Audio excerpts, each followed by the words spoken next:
match, and we have seen 90 minutes of the 5+1 portion. Alexandra came out of that segment with a 3-point lead. Now it's a 3-point lead again for the former women's world champion. Oh my god, 96 big blunder, big blunder. Oh my god. Whoa, what on earth was bishop c3 allowing 96? Valentina Gunina blunders mate in 2. Welcome back to the show. This is the semifinals of the Women's Speed Chess Championship, an epic match between Alexandra Kosteniuk and Valentina Gunina. Yeah, indeed. Very strong players. Alexandra Kosteniuk is the world women champion from 2008 till 2010. And Valentina Gunina, she won 3 times European individual women championship. Nobody did that. No, that's a record. And the two ladies are teammates in the Olympic team of Russia. They have won the gold medal at Chess Olympiads and European team championships multiple times. Exactly, and they both played now in the candidates tournament, which is the new format for the World Women's Championship cycle. They both participated in this very, very strong field. Unfortunately, it did not go very well for both of them, but the tournament was really long, so they are probably both tired, as they said in the pre-interview. They said for our journalist Peter Doggers that the main preparation would be taking a rest after the tournament that Sopiko mentioned. Alexandra Botas was covering the candidates tournament here on Twitch. I'm sure that you guys have seen some of the rounds. And yes, unfortunately for Alexandra and Valentina, the tournament didn't go very well. And now they are tired. They need to recover. And mainly that's what Alexandra said. She thinks that the chances are mathematically about 50-50%. Also, our smarter chess predictions showing about 50% for both.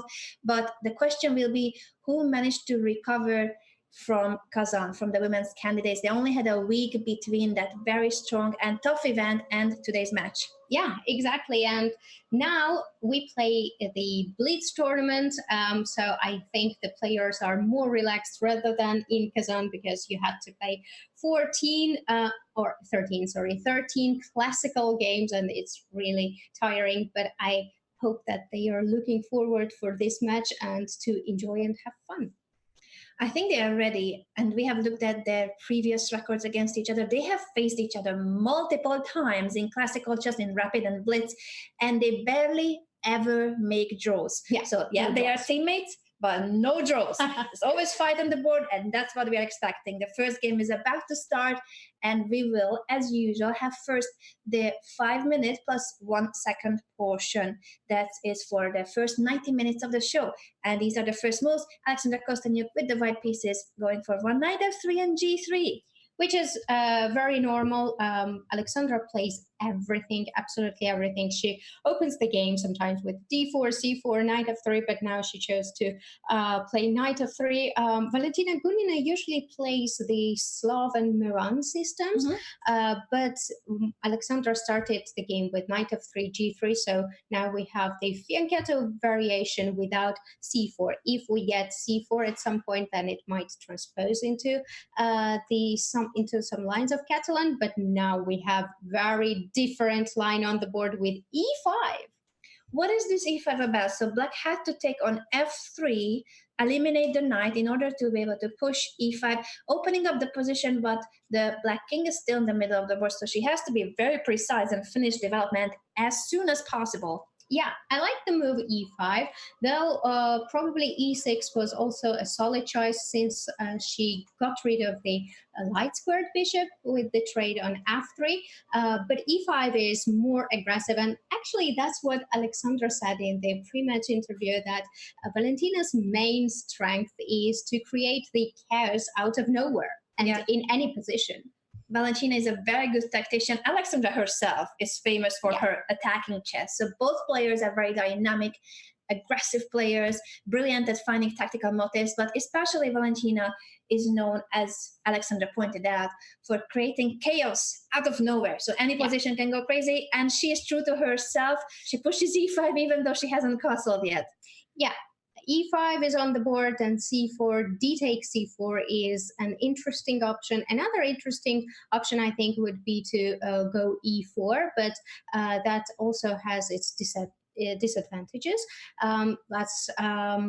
take a look what happens in the game. D5, very nice. I like this move very much. If e4, if black plays e4 right now, probably there's an intermediate move, d takes c6, and if you take on f3, then we have check. We can take on d7, queen d7, and we can take on f3. We have this endgame, very interesting. I don't know what is going on. I don't know who is better, but it seems that both sides are doing okay. But interesting position. I wonder if we will see e4 on the board. Certainly, Valentina has taken already after d5 on c3, so that's a first step.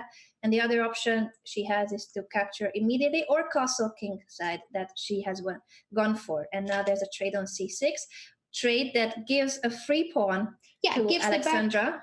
Gives back the pawn, so the material is equal right now, but black doesn't have any weak pawns anymore.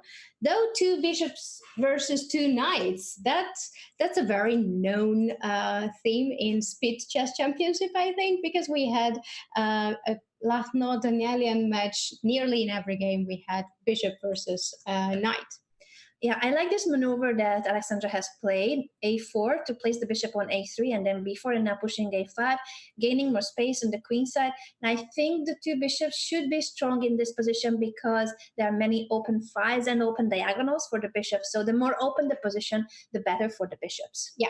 So when somebody has two bishops, they are trying to have open diagonals, but the knight's a pawn, and Alexandra gave up the pawn, either blundered or she didn't want to say on a file, and she thought that the a7 pawn will be hers anyway. Though it would be a bit difficult because this knight on b3 is very strong piece. It controls the important a1 square, and it's not easy for white to attack the a7 pawn. Yeah, and Valentina pushes e4 to block the diagonal of the g2 bishop. She's playing very precisely, so as Sofik already mentioned, this b3 knight is useful, covering the a1 square so that white cannot put pressure on the a7 pawn, and now the bishop is less useful. The E3 question is also the threat. E3. Yeah, that's a typical Valentina move. Yeah, it would be a Valentina move if she manages to give up the pawn in order to break the pawn chain in front of the white king.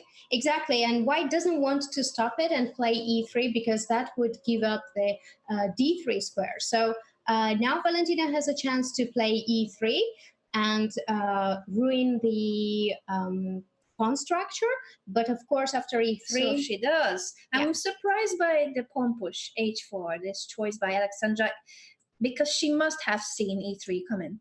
Yeah, but maybe she thinks that she has at some point bishop d6 or rook d6 something. Yeah, bishop d6, e takes f2. I don't like it for white, to be honest. E takes f2. If rook takes f2, then after queen goes, where it goes though, it goes to a5. Doesn't have many squares as it's highlighted because of the power of the bishops. Or to b6.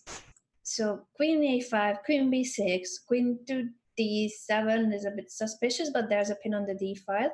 So she does play queen to d7. There's no tactical motive. If the bishop could move away with a check, that would be great, but it's not the case. I agree with you that h4 was a bit of an ambitious move. It really weakened the g4 square, so probably there was no need to do that, because you, in any case now, you would want to go king h2 if the pawn was on h3.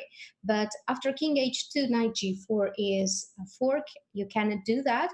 And this looks like healthy pawn for Valentina.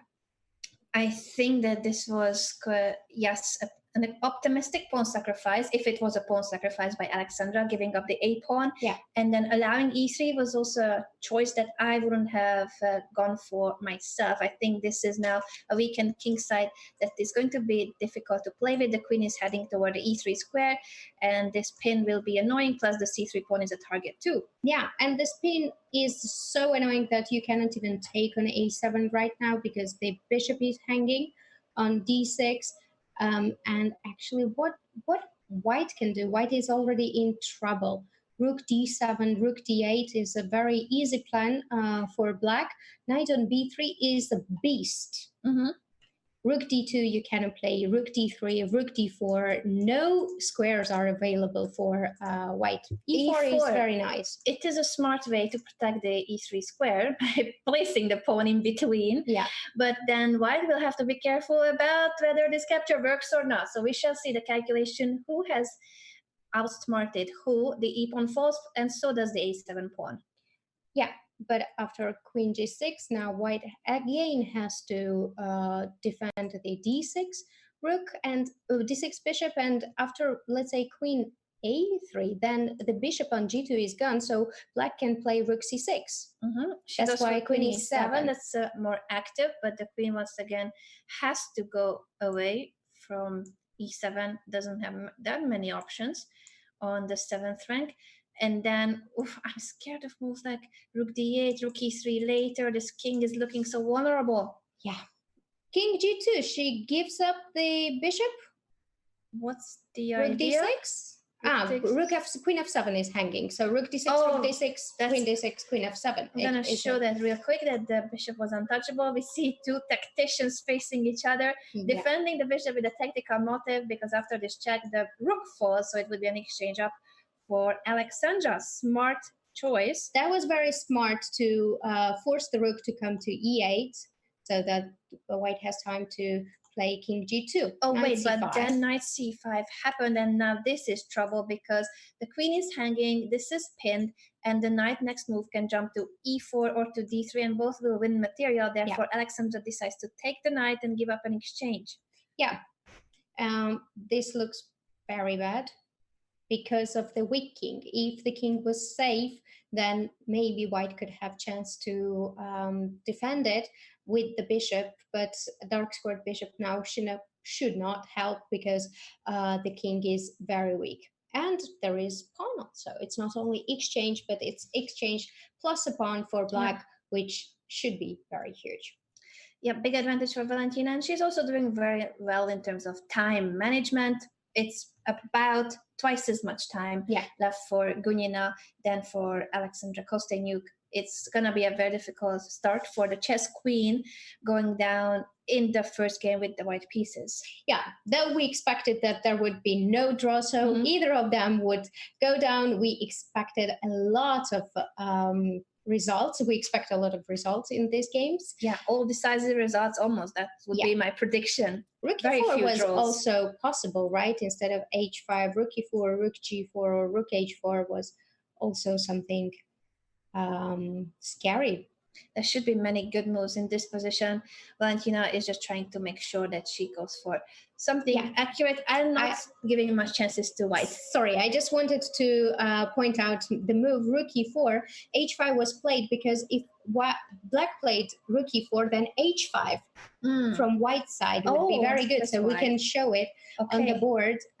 If rook e4, h5, and now actually white is somehow escaping. If rook f4, then check. h5 first and then rook e4. That was the precise execution. Valentina Gunina wins the first game with the black pieces, and now Alexandra shall try to bounce back straight away. The Najdorf. Finally, it's the first time in the whole women's speed chess championship that I see Najdorf on the board. So thank you, Alexandra. Sophika is happy. Yeah, bishop b5. This is one of the most popular responses nowadays against e4, c5 Sicilian. And knight d7 is also the way I play.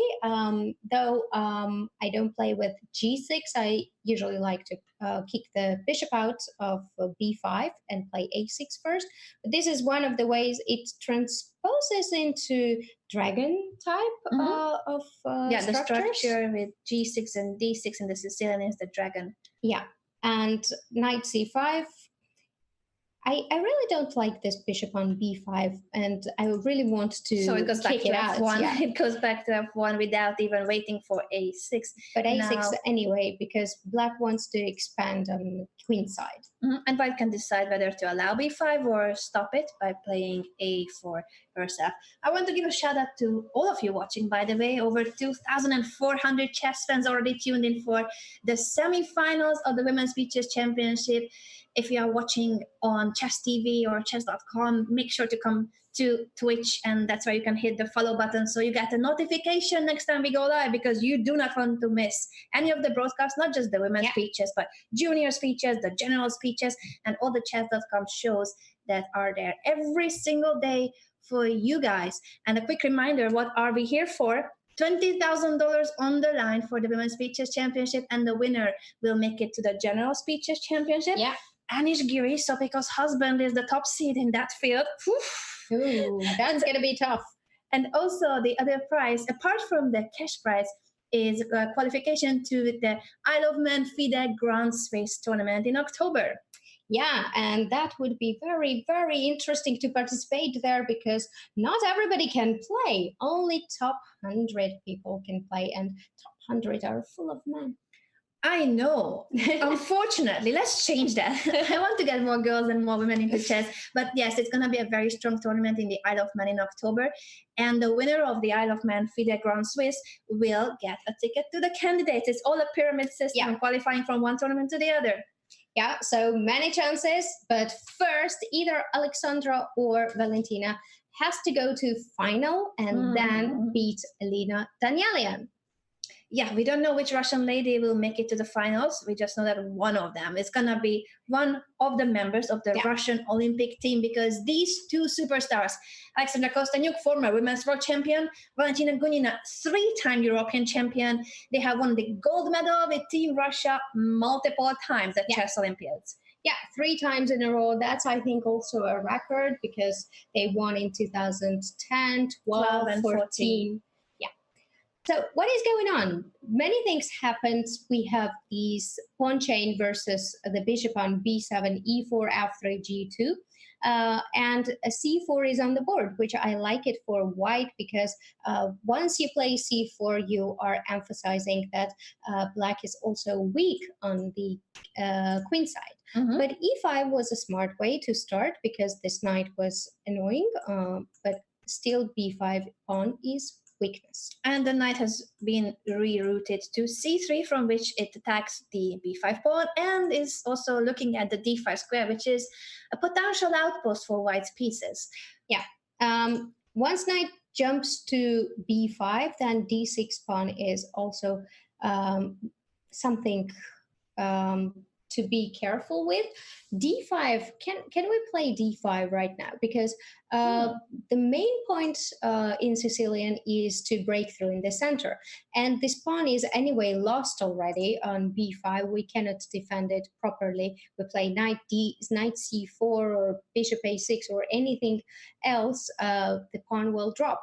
Maybe knight c4, but after knight c4, knight b5, queen doesn't have good way to attack the knight back on b5.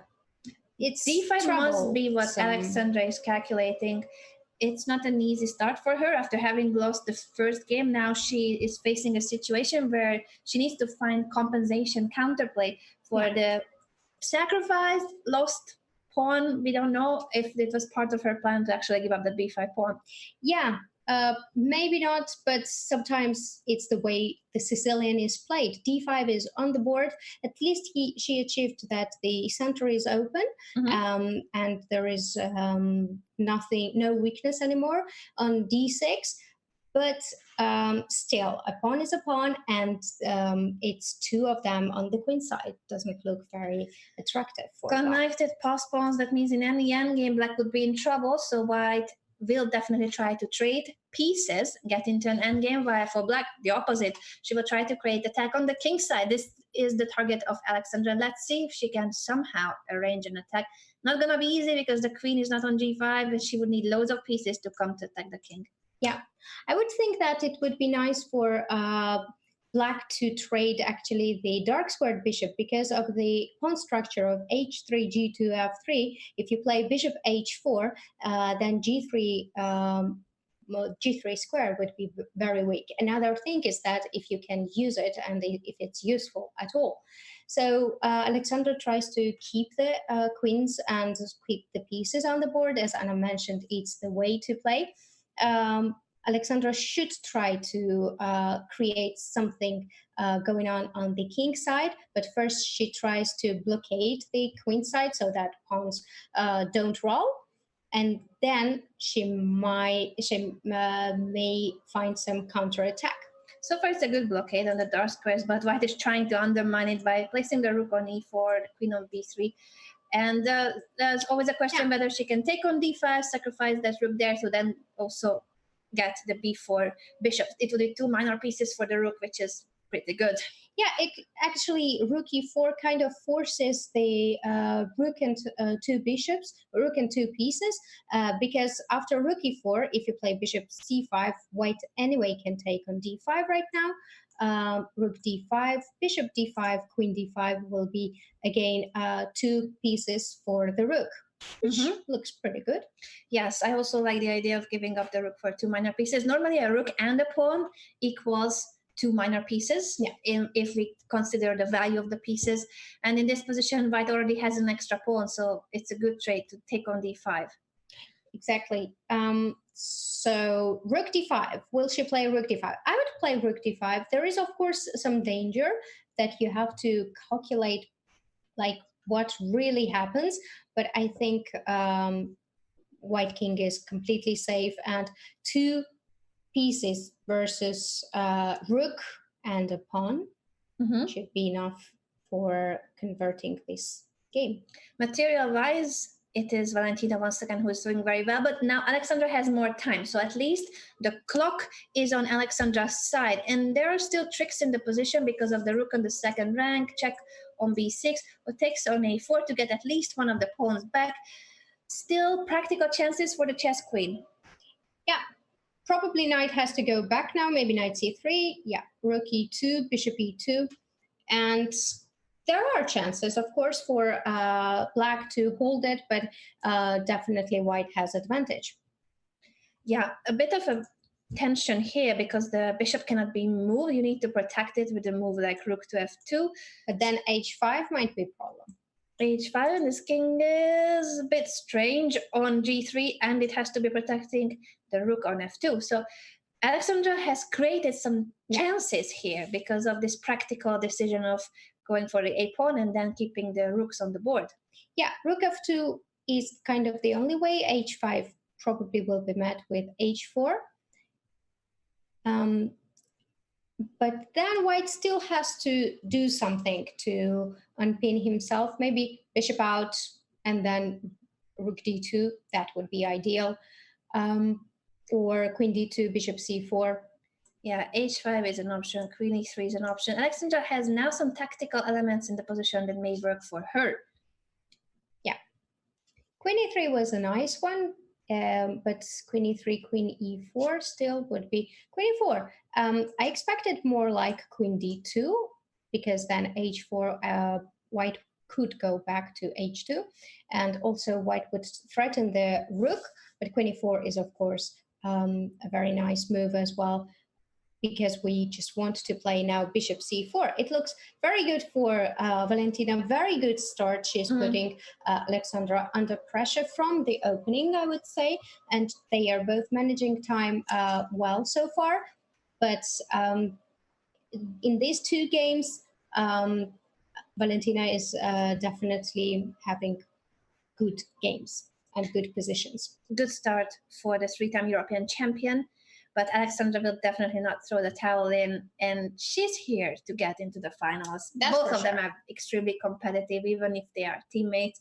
They always fight against each other. We mentioned that they have played multiple times. I counted 48 games against each other in classical rapid and blades, and it's almost always a decisive result. No draws. No draws. I like the counter chances Alexandra found with f5 and e4 right away. Ooh, look at this. Rook e4, tactics. Whoa, that's beautiful. Let's just show it. Yeah. She sacrifices the rook on c3, and then rook takes e4. Now this is pinned. The queen is hanging. And the overload. bishop. Overload, because if you go queen f1 though, couldn't she play queen f1? We will not know because Alexandra wins the game. Nice. What a comeback. We didn't have time to show it, but rook Nice takes start. c3 and rook takes e4. What a vision of tactical elements, combinations all over the board. The pins were working in Alexandra's favor. What a comeback.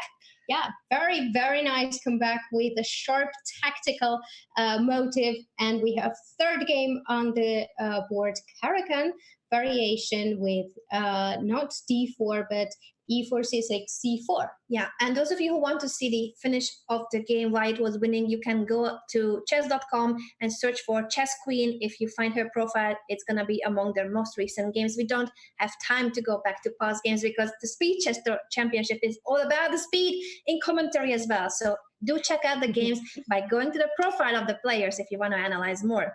All right, so Queen b3. Now I think the d5 pawn is defended enough, so white is threatening to go a5. It's always nice, I think, to have extra pawn, but once black takes the extra pawn, if she manages to make the extra take the extra pawn, then this would be difficult because the d3 pawn is also weak.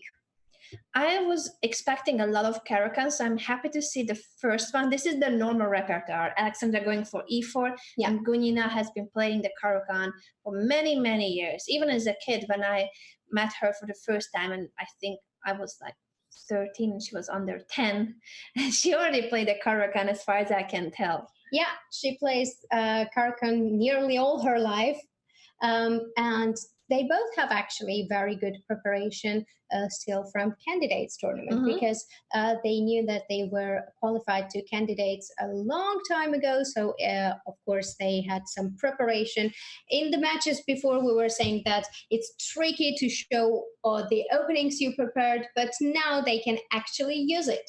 And it's very good to practice in a blitz game. And maybe this e4, c4 is one of them that Alexandra prepared for the candidates. Yes, it's not the most common against the Caro-Kann to play c4 on the second move, but it leads to oftentimes isolated pawn positions, which I think really fits Alexandra's style, a dynamic position where white can go for the attack. Yeah.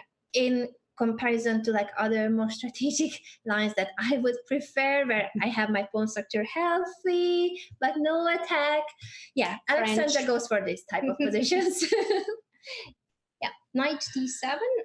Knight d7, black just wants to get rid of the pieces, and it's correct strategy because as many pieces you trade, as weak the d5 pawn becomes. That is why d4, which is kind of a not sacrifice, but giving up the pawn back, because after knight e5, d takes c5, black can take queen e5, but after bishop c5, the e7 pawn is lost. Yeah, so we are trading the e pawn for the e pawn, or at least it's the d pawn that ends up on e5. You guys get it. It's a temporary pawn sacrifice, but black will lose the e7 pawn. So after all, Alexandra will still be a pawn up. Yeah, indeed. So d4. Now, what shall black play? Good question. It's not easy. And it seems that Alexandra is fully in control of this game from the start. She has been very well prepared. Valentina goes for it, the trade on e5, allowing bishop c5 and then the capture on e7. That's what we showed already. Yeah, that doesn't look very good to me. I thought that maybe knight g4 instead of taking on e5 would make more sense, just to keep the tension, because after this trade, it is really seen that white has extra d pawn, which is pretty easy to defend with rook d1. And Alexandra goes for g3, an intermediate move. She's not greedy. She can capture on e7, a move later as well. g3 was a smart move to make sure that the black queen is not as active as it was on f4, and it opens the back rank as well.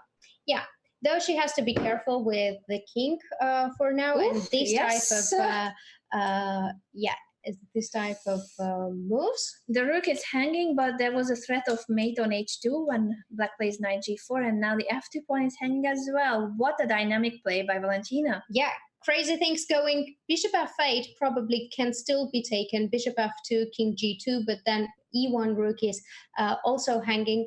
So Alexandra goes for knight d1 to defend the f2 pawn, and now the rook is about to be captured.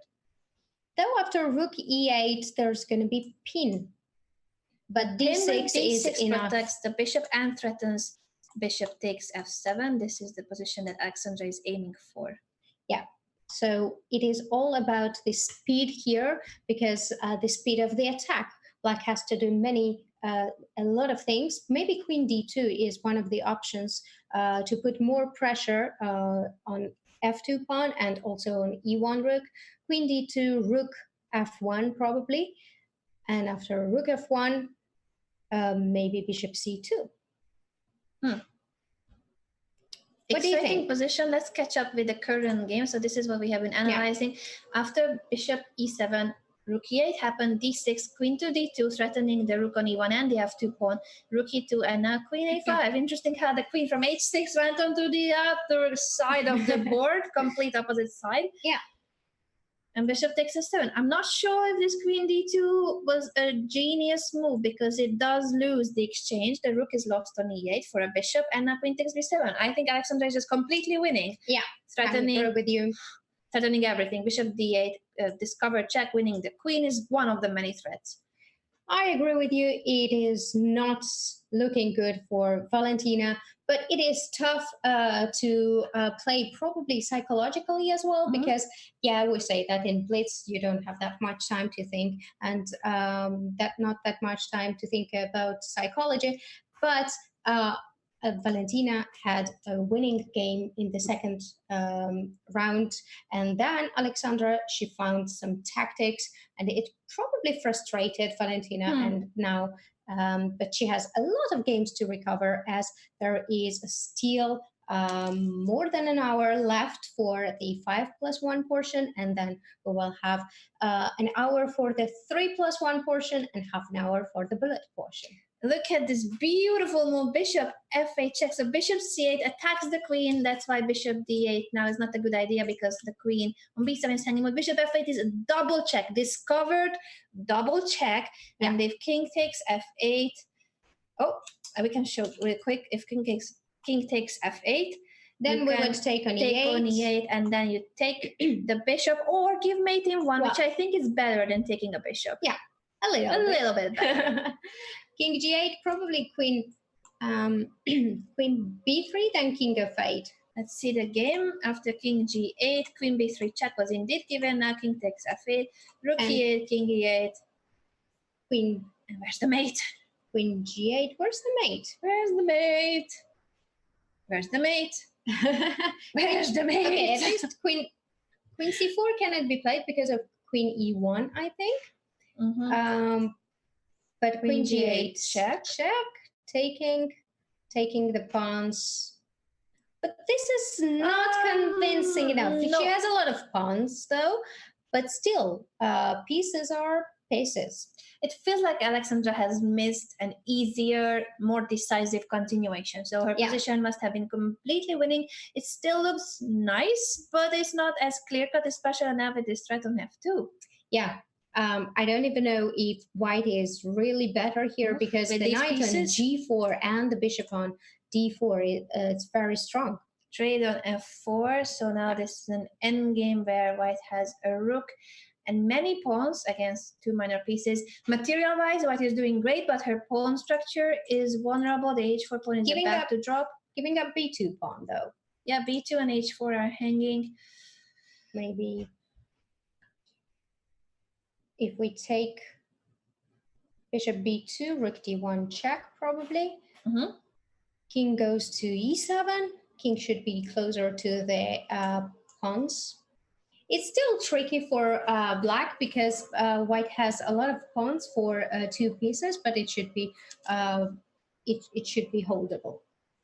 Yeah, this is definitely not the position Alexandra was dreaming of when she took the rook on e8, queen takes b7. It looked like a position where black could resign on the spot. Instead, Valentina fought on, and she's being rewarded, perhaps. It's still not, of course, clear that black can save this, but she's getting closer. Yeah, so far, very exciting match. All games are a roller coaster, up and down, and we don't know who's gonna win.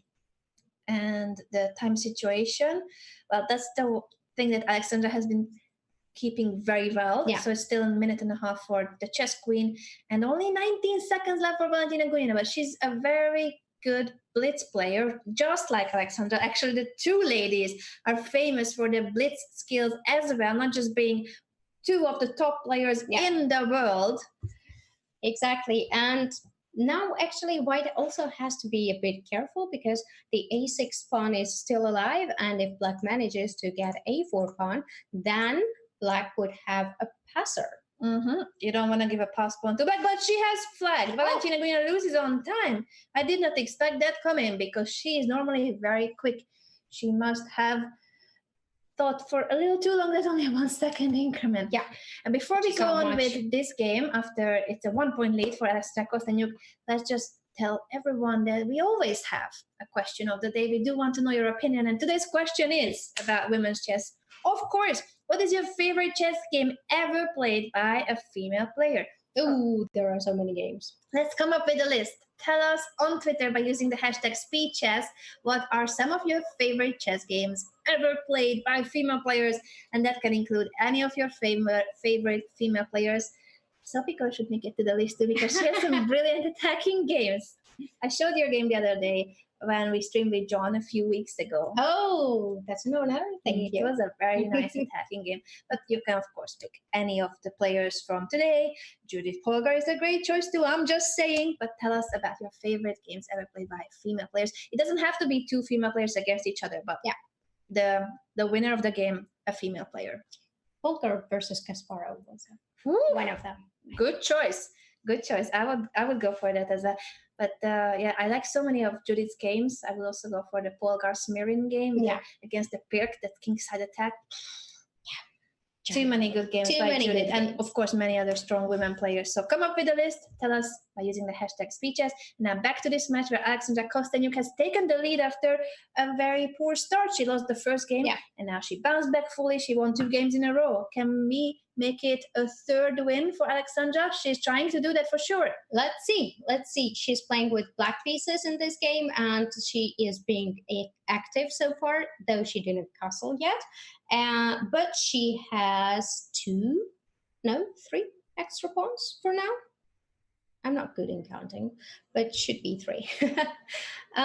So I'm very bad at maths. So I was like, oh, I need a bit more time. How many pawns? 1, 2, 3, 4, 5, 6, and 7, 8. This is how you teach Danny. Danny is Sapiko's 2.5-year-old little boy, who's not little anymore, actually. Oof, getting big. Yeah. I don't know. The compensation for 3 pawns should be really huge to go on to play. But in this position, I can say that, first of all, a7 pawn can be taken. So white can actually... white took it, right? Yeah, so it's only 2 pawns. Only 2 pawns. Yeah. But the c4 pawn too should be vulnerable with moves like knight b5. You can attack the c7 pawn and the c4 pawn if we could go there. But for now, it's guarded by the queen on h5. Not that simple to do it, actually. Yeah, and the bishop is the main problem for black because the c8 bishop is always somehow a problem in these positions. Where to develop it? One way to develop is e5, but after g4 anyway, bishop doesn't have many squares. g4 is a nice way because the queen has to go, and maybe white can start something on the king side. G5, I would not hurry up with that because of knight d5. And if knight d5, e d5 would be very bad for white. That's why rook d1 and c6, which is very normal continuation. C6 is a good move. Next move is knight d5, and d5 square is actually 4 cost for the knight. I like this position a lot for Alexandra. I'm a fan of free stuffs in general. You guys know it. 2 extra pawns, 2 free stuffs have been taken, and I don't see that much of a composition. I agree that white has some pressure, but it doesn't seem to be enough for 2 pawns. Yeah, knight d5 is next move, and if black manages to play e5 at some point comfortably and then bishop e6, then it will be just 2 extra pawns. Somehow it seems that many things go wrong in the opening for Valentina. Yes, it's strange because, as we mentioned, both ladies are coming from the candidates tournament and they must have had a very serious preparation opening wise as well for that event. Strange that Gunina has changed her opening repertoire for the speeches, or she's not recalling her lines that accurately and she gets into trouble. Yeah. Now 92 c4 pawn is hanging. Black cannot play b5 because c6 pawn is hanging. Usually what happens in these lines is that sometimes if black manages to protect the c4 pawn comfortably, then b3 can be an idea at some point. I wouldn't play it now because after b3, c takes b3, a b3, we just trade pieces, and then black is enjoying her two extra pawns. Mm-hmm. Yes, b3 could be an idea in the future, but not when it allows the trade of a rook and a queen. It's definitely something that Valentina needs to prevent getting into an endgame.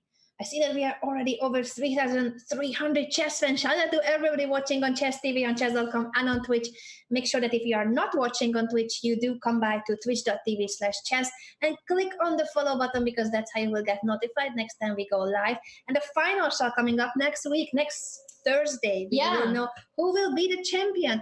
Either Alexandra or Valentina will make it to the finals to play against Elina Danielian that day, and one of them will get the main prize, plus a ticket to the overall speeches championship, plus a ticket to the Isle of Man FIDE Grand Swiss. We love our champions a lot. We give them all the free stuffs.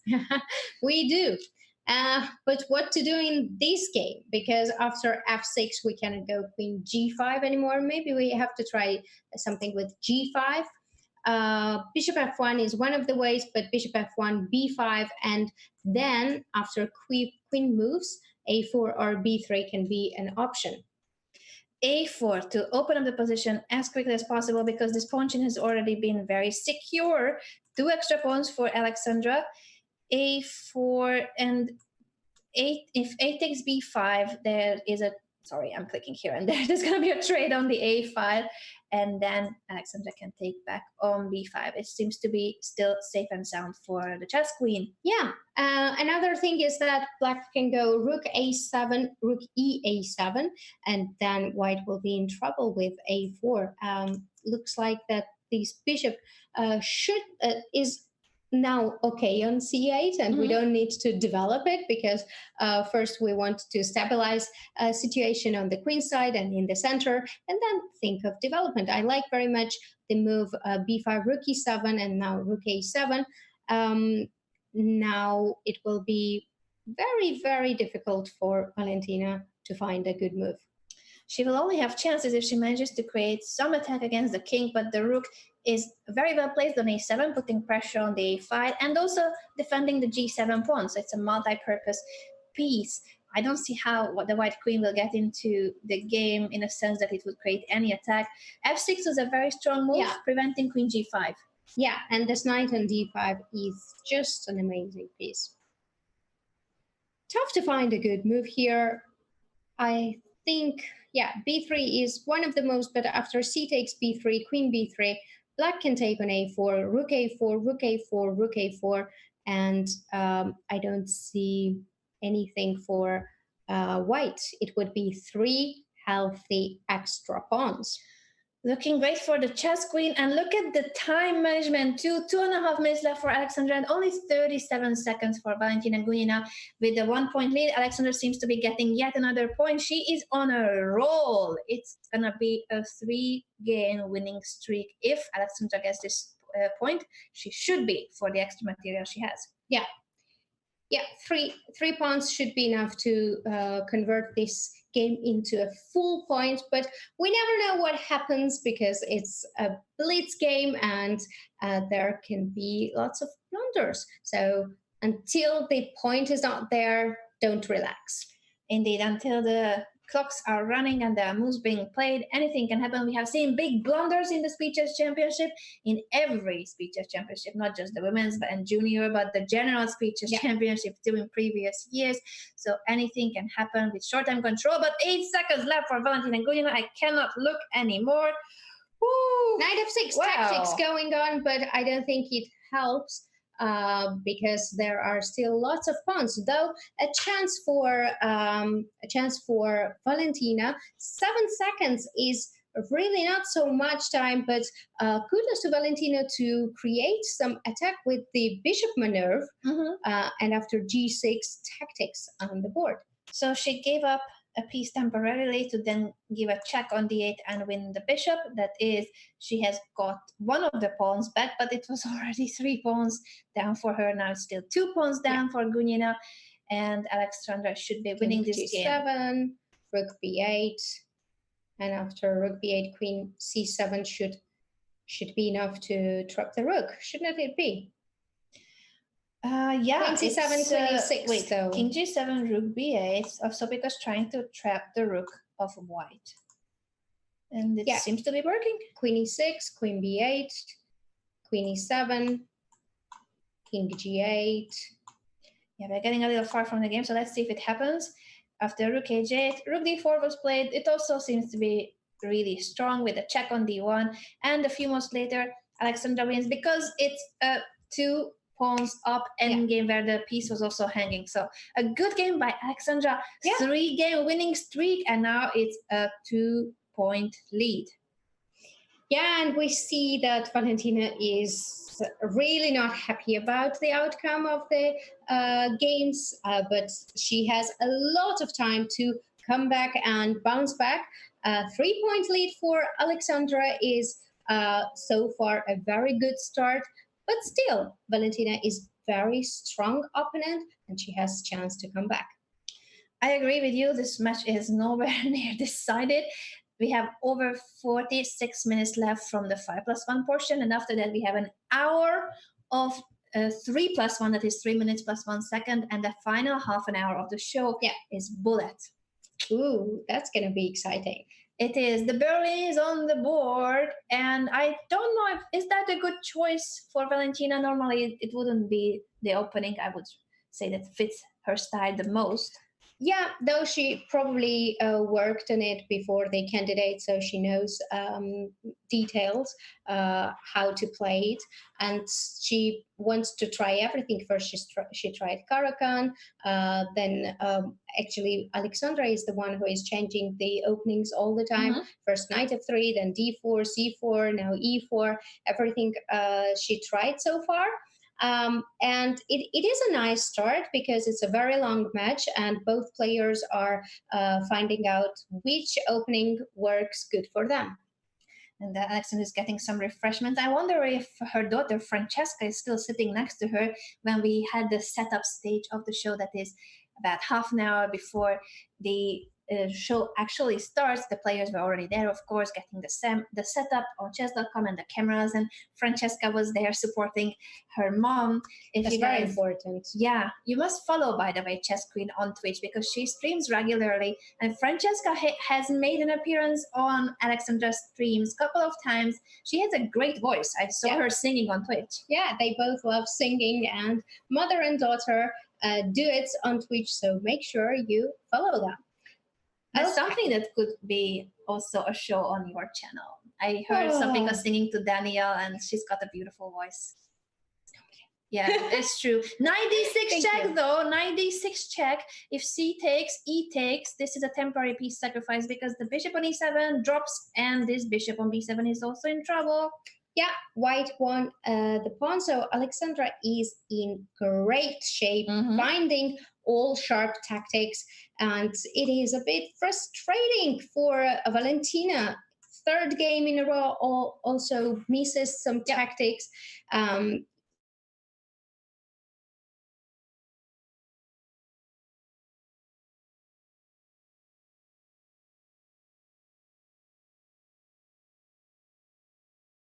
It's not a good start for her, but big work. King d7, knight b7, king c6. I guess the knight is still trapped. I was trying to show that even though the bishop is hanging, the knight cannot make it out from the b7 square. Therefore, Alexandra decides to take the f7 pawn, which is free stuff, and that creates an e-pass pawn.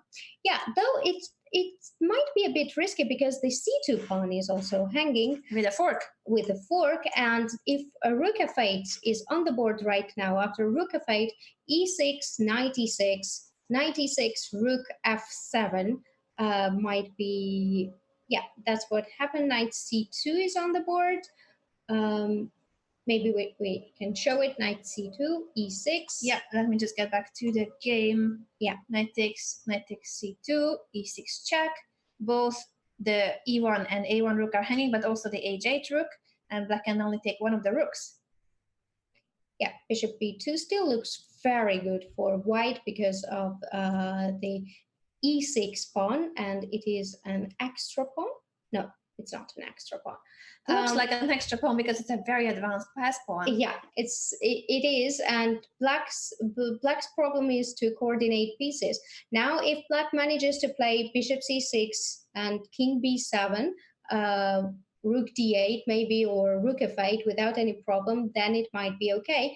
But still, g7 pawn is hanging, and knight is not trapped on h8. Bishop takes g7.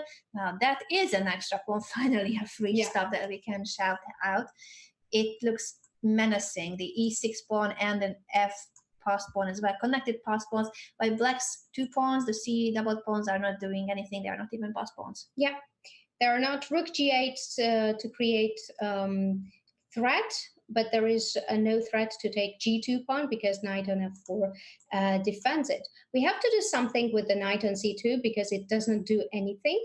Knight probably has to go back. I would go back to d4 maybe because I would give up that pawn, but at least I would have 2 bishops and the dark squared bishop. Knight b4 by black, threatening the a2 pawn, a3 to change the knight away, and the knight barely has any squares. It's so sad if you need to make a move like either going back to c2, and let's see if it's going to work out. Yeah, provoking to push a4, and then at least you have the b4 square, because the other option was very sad, knight to a6. No, that's like a resignation move. Yeah. Knight c2, a4 is on the board. Now at least knight has a good b4 square, but unfortunately the knight on f4 is so strong that knight b4 is not a strong piece anyway. It doesn't go anywhere. And black badly needs to create something. Maybe knight b4, bishop to e4, and knight to c6 can be an option. But to regroup black's pieces, because what right now is happening, the c2 knight is not doing anything, and the bishop on c6 is not helpful. So I think Valentina will listen to you, even though she cannot listen to Sopiko technically, but she will read her mind and go for the same strategy. a5 to strengthen that knight. But does she have time for these kind of moves when everything is happening on the king's side? Yeah, the thing is that she doesn't have many moves. A lot of pieces are on the king's side. Look. Knight on f7, knight on f4, bishop on e5, and there is only one poor rook on g8. What can you do? Knight h5, f4, f5, f6.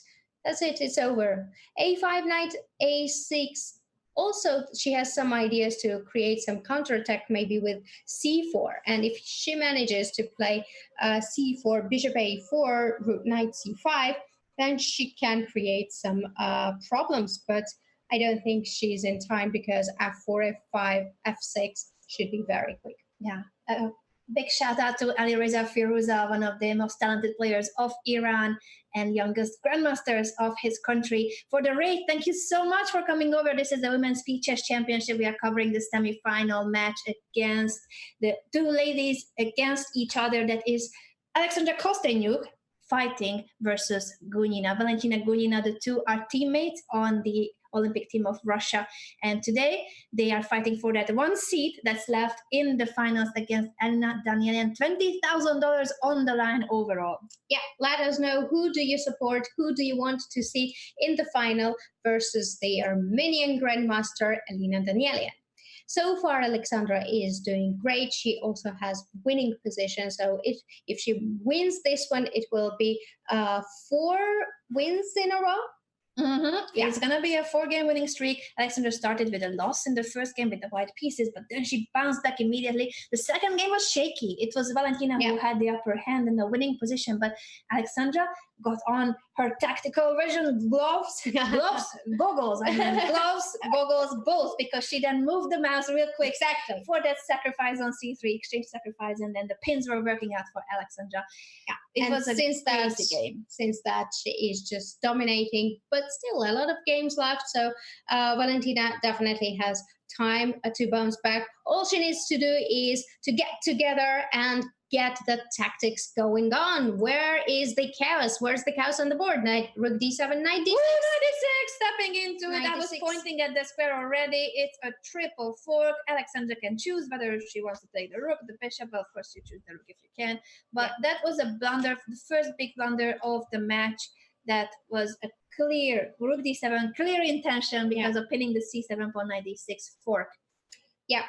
The position was very tough. Now we have Najdorf, I hope. Is it Najdorf? No, it's not Najdorf. It's going to be the Richter Rouser. If bishop g5 is played, that would be the main line, or bishop e2. That's very solid against the classical variation of the Sicilian. Yeah, knight f3.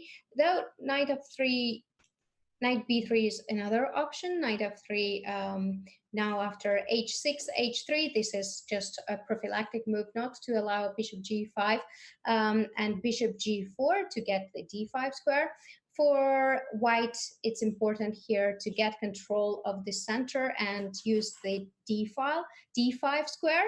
As for black, it's important to break through like she did now and use the activity of open files.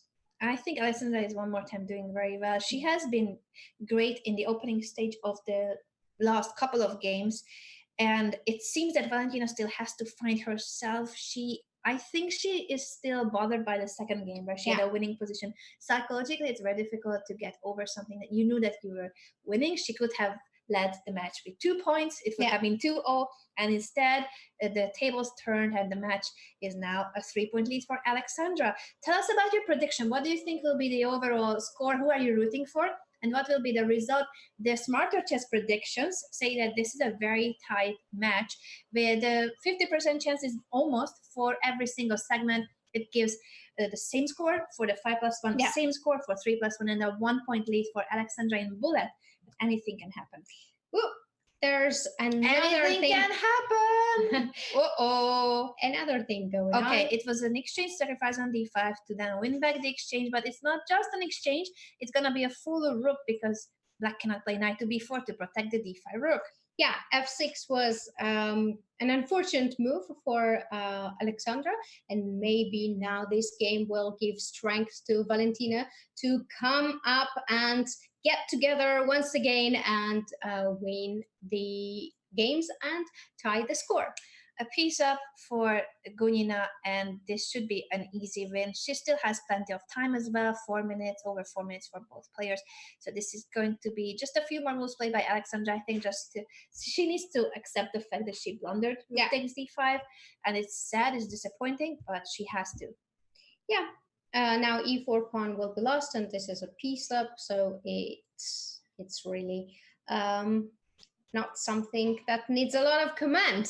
No, and the thing is, we are playing for the overall time as well. It's over 35 minutes, but Alexandra would, I think, better resign now. Not that we don't want you guys to fight all the time and try your best, but if you think in a speed chess match that you're gonna lose the game, it's better to resign early because then you have more time for a new game and a new chance to win a point or two. Yeah.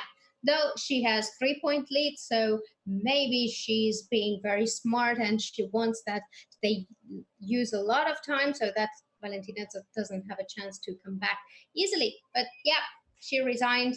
Right now, Valentina won. So now the score is 4 versus 2. We have once again e4, c6, and c4 on the board.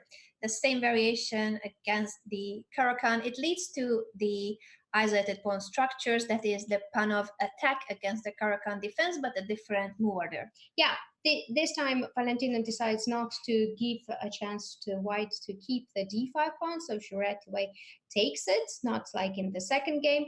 And queen a4, queen h4 is a very typical maneuver. When white's queen is very nice on h4, creating something, some kind of attack on the king side connected with bishop h6, knight g5. This is still a theoretical positions. Both players are fully aware of these kind of positions, and they have been playing very quickly the first couple of moves. Yeah, bishop f5. What we can say is that d4 pawn is weak, of course, because it's isolated pawn. But after trading on c6 pawn became also weakness. Though black has two bishops, but after bishop h6, black bishop f6 was another opportunity. And black would keep the two bishops, but after bishop h6, it will be no more the advantage for black to have two bishops.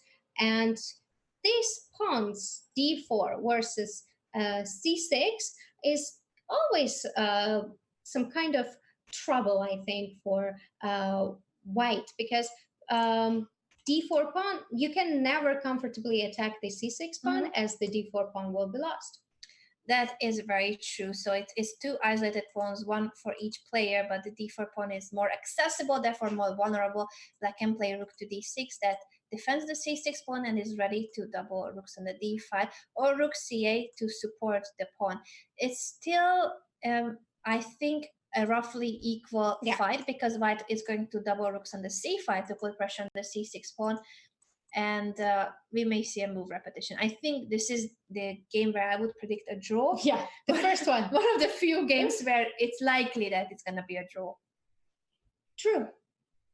But no draw first. No, these two ladies, we mentioned already, they have played against each other 48 times. And most of those games were decided by either Alexandra winning or Valentina winning. They have won games back and forth. In classical chess, Alexandra has a few point lead, and in rapid and blitz, Gunina won one more game. But basically, the two are just never actually making draws. Very few times they have made a draw against each other. Yeah, and after knight b4, good thing for black is that knight b4 is a very good piece, also defending the c6 pawn, but also using the fact that if you play a3, then b3 pawn would be weak. So it is kind of a fake forepost for knight, but it easily defends the c6 pawn. Now black can concentrate on d4 pawn, and maybe sometimes double on d file, or play rook d5, rook a5 is also something to consider. I like rook d5, rook a5, or she can bring the other rook as well, if rook b5 to double that way, or rook a5. Many options for black, so black has some pressure in this position because of this very well placed knight on b4, and the e2 knight is not just as good as the b4 knight, unfortunately for Alexandra. Yeah, rook d5 is on the board. Now f4, it is a smart move, because white wants to go king f2, king e3, king to the center, always in the end games, and it also blocks the opportunities for black to play f4 at some point. Though it, of course, has its drawback, as it gives up the e4 square, and if knight gets to e4, it won't be that pleasant for white, but knight is very far from e4 for now. That is true. What a3, and a6? That gives up the pawn. I mean, the knight had to be going to a6, and now Alexandra wins the c6 pawn. Something went wrong for Valentina in the last few moves. Yeah, rook d8 was played. Normally rook b8 could be the move, but knight a6, knight c5. Now knight takes to b3. And then also the d4 pawn. Was it all part of Valentina's plan? That would be actually a genius plan if she saw all this, because she gives up the c6 pawn for the pin on the d file. The knight is untouchable. Even rook takes c5, rook takes c5. This is bad, because in the end it's an exchange up for black. So she may have gone for it on purpose. White could play b4 here, no? b4 to not allow knight b3. Yeah, something went wrong. Knight c3 was not in time, because both rooks are hanging, and then also the d4 pawn, and the other rook is hanging. What a funny position. Black always threatening the rook of white, and then trading on the 7th rank. Wow. Now it is Valentina who has an extra pawn, but the rook is very active on 7th rank. I don't say, because when I say that, it should be an easy draw if something goes wrong. But I guess white has enough compensation for the pawn, as the extra pawn is doubled on f5. And if white can activate the rook as well, for instance, a nice square would be on e5 or heading toward d6, that would be great. White is very far from that, but the rook on the 7th rank is definitely giving chances to Alexandra to defend this endgame.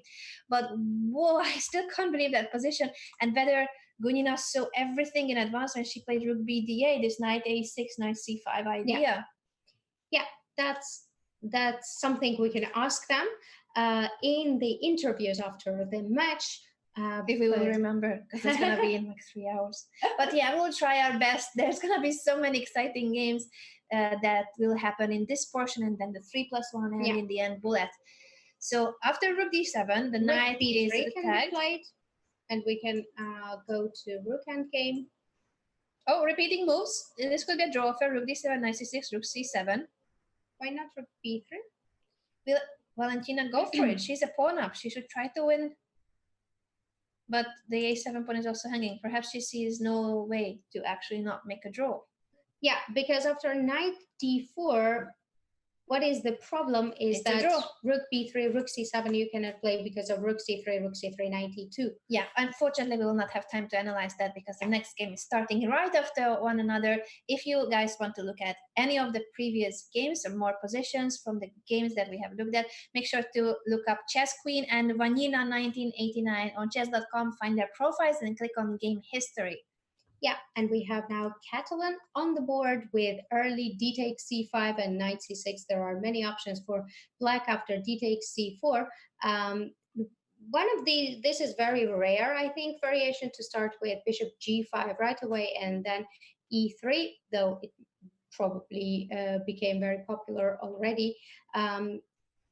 White traded the bishops on e7, and white is trying to get back the c4 pawn. And there's going to be plenty of time for that.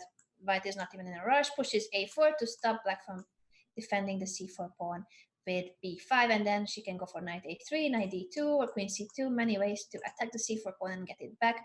Yeah. The fianchetto bishop is very annoying in these type of positions. The Catalan is based on the fianchetto bishop on g2.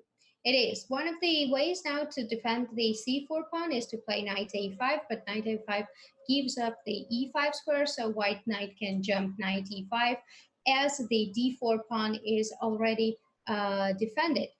Knight d2 is another way, and knight d2, Valentina prefers to play knight d2. c5 is the way here to respond because black needs to do something to have freedom in his position.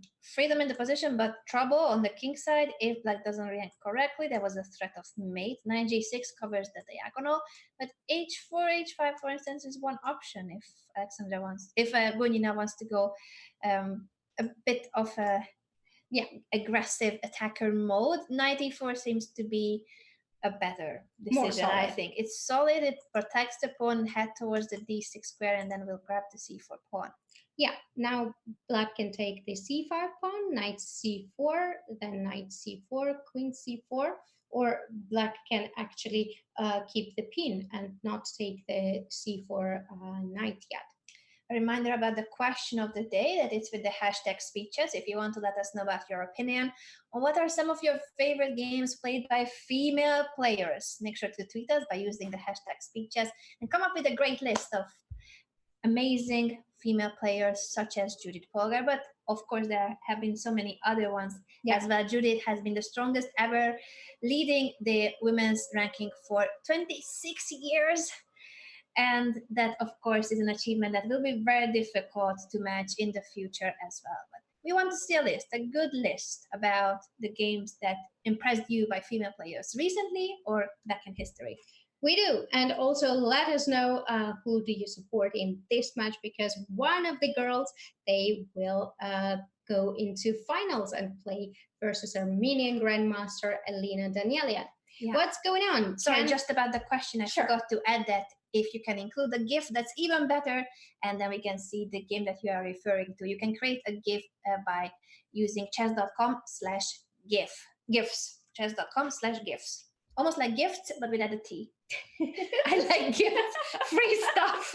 Free stuff. Okay, back to the game. Back to the game after this short commercial break. Okay, queen takes c4, b6. b6. If queen c5, b takes c5, then black would have enough compensation on the b2. Yeah, c5 would be weak, but b2 pawn would be also very weak. Queen b3, keeping the queens on the board and using the fact that the bishop on c8 cannot yet develop nicely as the e6 pawn is hanging. f5 was a nice move to change the structure of the position, but it weakened the e6 pawn as well. The e6 pawn, this diagonal is weak, and just in general making it more difficult for Alexandra to develop this bishop that is keeping an eye on the e6 pawn. Normally you would love to see it on b7, but then you're going to have problems with the e6 pawn after knight d4, for instance. She steps out of the diagonal in order to push e5 in the right moment, but careful with the knight. It's a tricky piece. Knight c6 is a threat. Yeah, knight c6 is a threat, and bishop b7 cannot be played right now because e6 pawn is hanging as well. So knight d4 is very, very troublesome for black. How to defend the c6 square nicely? Queen e8. That protects the c6 square in a way that it at least steps out of the fork. So knight c6 is still possible, but it only attacks the rook. Yeah, I like the fact that Valentina takes it very slow. Rook c1 first. She got on the open file, no need to hurry up. Rook d1, though rook d1 probably was a better move because if e5, then knight c6 and rook d8.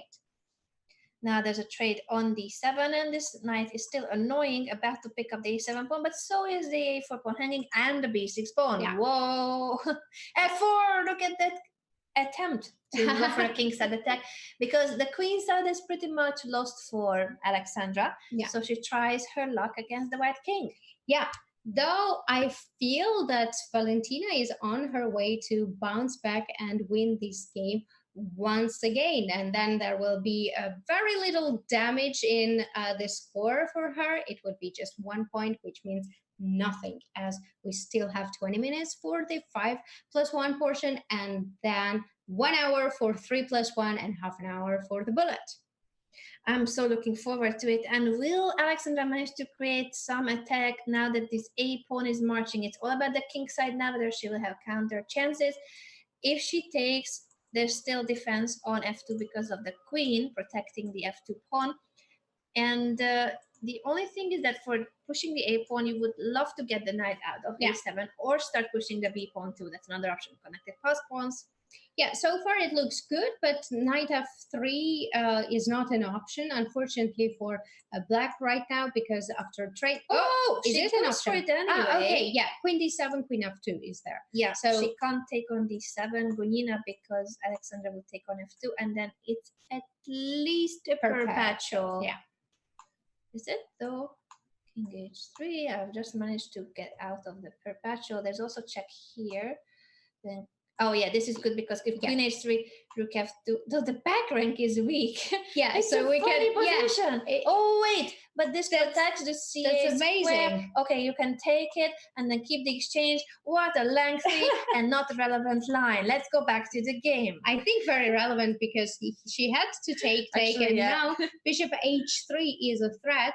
It's a very, very big threat. Bishop h3 with queen g2 mate, and white has to do something. Either rook c3 was played. Okay, yeah, rook c3, queen e2, and now if we take it, then can we take it? Queen d7, queen e1 maybe? To then take on f2 with the rook. Yeah. King g2 or king h2, and rook f2, king h3. Looking so scary. Queen h1.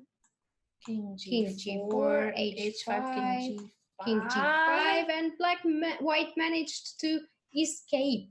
But wait, there are other checks too, like queen e4. Yeah. I don't think that white can go for queen takes d7. Rook c3, queen e2, and Valentina plays rook c7. Which is very, very nice. Also after bishop h3. Anyway. Queen f3. This is at least a draw. Yeah. It's a perpetual check, and escape by Alexandra Kosteniuk thanks to her tactical vision, seeing already that this kingside attack, she had to believe in it. She had to build it up and then sacrifice in the right moment. King h4, a good attempt to prevent perpetual, but is it working? The king has to go back to g4. Yeah, if king g5, there is always move like h6 or queen h6. queen g5, she can try, of course, but after queen g5, ooh, that's king g5, sorry. It's gonna be a draw with Yeah. queen f3, queen h1. That's a very good result for Alexandra, who was in a worse position with this 1 or 2 pawns down, depending on how we count the pass pawns on the queen side. So good result for Alexandra. This is still a 2-point lead in the match, and Valentina is clearly disappointed by not winning this game. Yeah, because she had real chances there. But we have to say that Alexandra managed to find amazing counter chances on the king side. Still, again, we have the same opening on the board. Valentina now again took on d5, and we had this position already in the match with d4, queen h4, and so on, taking on c6. That game ended in a draw. Yeah, it's a long theoretical battle that gives me time to shout out to all of you over 4,200 chess fans from all over the world tuning in to the semifinals of the Women's Speed Chess Championship. This is the first time ever that Chess.com organizes a speed chess event for the top players, the top female players in the world. And this is the semifinal that will decide who gets to play against Elina Danielian next week. The overall prize fund is $20,000. And make sure that if you're not on Twitch, you come by to twitch.tv/chess, because that's where you can click on the button that will notify you the next time we go live with the Women's Speed Chess Championship and the rest of the Chess.com events. Yeah, 17 minutes left for this portion. f6 is on the board. Bishop h6 probably is the one of the moves that white can play. I like it for white because the f6, it weakens a bit the e6 pawn, and also bishop on f5 is not great. Maybe bishop c1 and g4 is the idea now for white. This is indeed a move that you cannot take back. It's a very simple rule in chess, but the pawns don't go backwards. Yeah. And that's why vulnerable squares, pawns, you better take care of them. But here, Valentina is trying to claim that, okay, I have to push g5, f6, g5, and even h5, but it's because I'm attacking. So will her attack get through? She's threatening basically to win the queen or a piece, because the queen on g3 is almost trapped. Yeah, it is. And after h4, which is kind of the only move, g4, she is losing the d4 pawn. Knight h2 is not also a very nice, attractive move, as the knight is not doing anything on h2. And after bishop e3, queen b4, black has an extra pawn. But will she manage to convert this into a full point? This we shall see. And we also need to figure out whether this king on g8 will be okay. You normally want to keep your pawns close to the king. Those are your bodyguards. Pushing it all the way to g4 and h5 is a risky business. It may work out if you have enough attack as black, but it can also backfire because white is about to open the g5. There's a pin on the g5. Bishop h6 is a move. There's chances here for white to launch an attack. Yeah. Second pawn is taken though. Free stuffs. Yeah, Valentina doesn't care. She just takes it because bishop h6 probably is easily defended with rook f7, and Valentina is not afraid. Bishop g4 is also a great outpost for the bishop, and after knight d4, maybe we can take on e6, knight e6. Knight e6 is definitely but then an bishop option. h6. We are just giving the bishop for free. That's not the free stuff we should aim for. Yes, the bishop on h6 is hanging after bishop g4, blocking the g5. Queen b4, what's going on here? Tactics, because after queen a1, knight c2. Beautiful. That would have trapped the queen. Look at this. No squares for the a1 queen. That's why bishop c1. What a move. Both players are extremely good at tactics. Alexandra goes for bishop c1, offering the rook. Instead of queen takes a1, queen b4. Right away. Yeah, Valentina sees it too, of course. Knight takes e6. And now it is still a pawn up for black, but the king side is vulnerable. It is. What's going to happen now? Can we play f5 now? F5 with the idea of f4.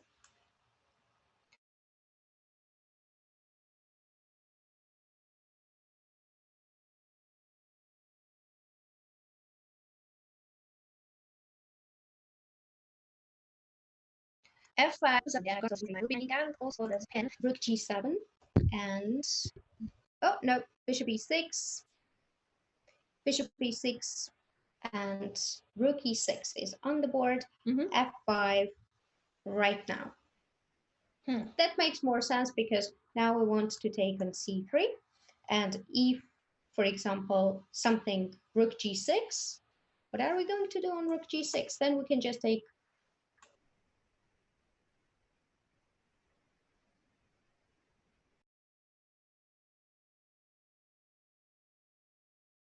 point.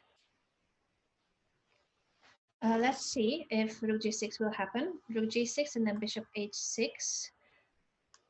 Now king h7 moves out of the g file so that it prevents bishop h6, but still it's dangerous. The knight is coming over to the king side. Yeah, though the rook is hanging now on a1, and if bishop moves, no, what is going on? Knight e2. Cannot we take on a1 and then queen e3? Maybe rook h6 mate. Beautiful! Whoa, we missed that moment, and the next game starts. I blundered also as well as blunder from Valentina. And look at Alexandra's face the moment when the blunder happened and the relief on the chess queen's face. Whoa, that means a 3-point lead for the former women's world champion Alexandra Kosteniuk. What a game it was. You can check it on her profile because we have no time to go back and cover it. So let's focus on the new game because they have started this one already.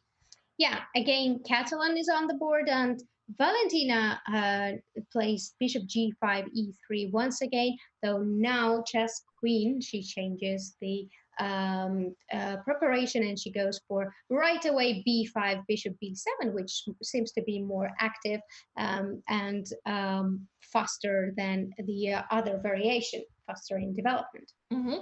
Gunina still has over 11 minutes to bounce back in this segment. I'm pretty sure that she would love to start this 3-minute plus 1 second portion with, if it's a lead for Alexandra, it should be a smaller margin because a 3-point lead is quite a decisive advantage at the start.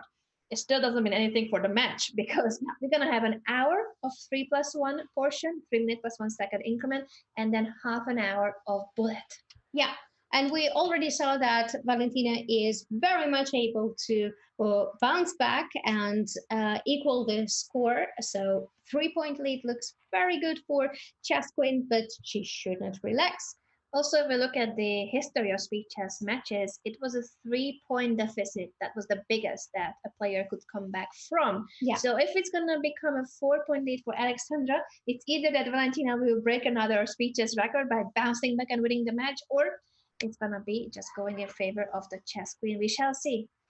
Yeah, we will do that. And after e4, white has a very good center. Black king is still not very safe on the king side, but black has 2 bishops. Also, I like that the b5 pawn cannot be taken easily because e4 pawn is under attack. And at some point, this knight on b4 is great. I don't know. I kind of think that I like white for some time, but then I look at these 2 bishops on b7, e7, and the pawn on the queen side, knight on b4. I think that maybe it's good for black. What do you think?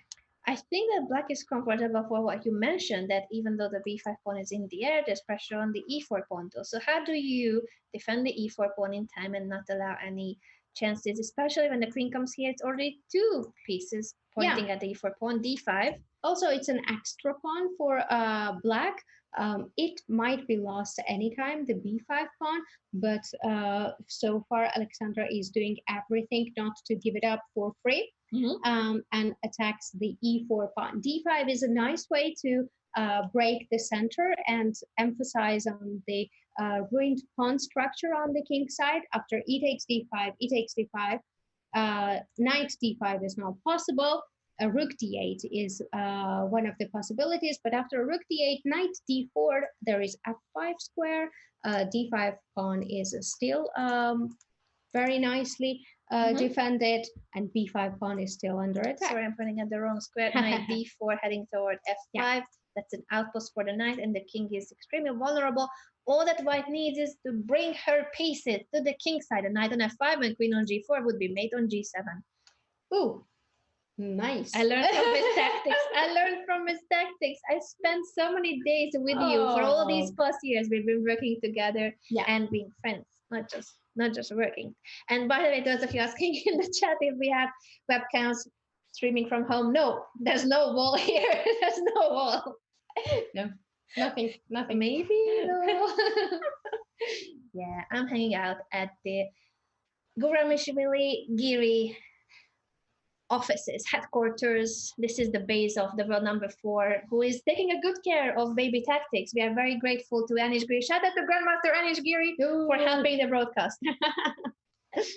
Knight b5, queen b6 on the board. So white took the pawn. Now material is equal, but d5 pawn is a bit weak, though white still has chances to attack and go regroup. Queen f3, knight f5, queen g4, queen g7 mate. That's the mate we called. Oh, mentioned. That is it. Easy. Very easy. Queen b6. What happens after queen f3? Bishop d5, queen g4 check.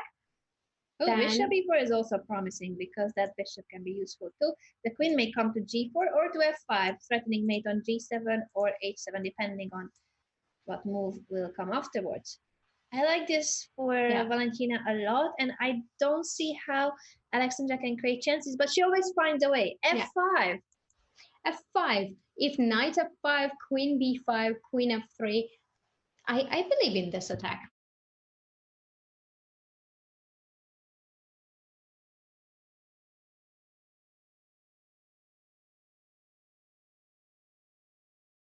You go king h8, then queen h5. Yeah, knight f5 is on the board, and I believe in Valentina's chances to come back if Alexandra doesn't find any kind of miracle resources.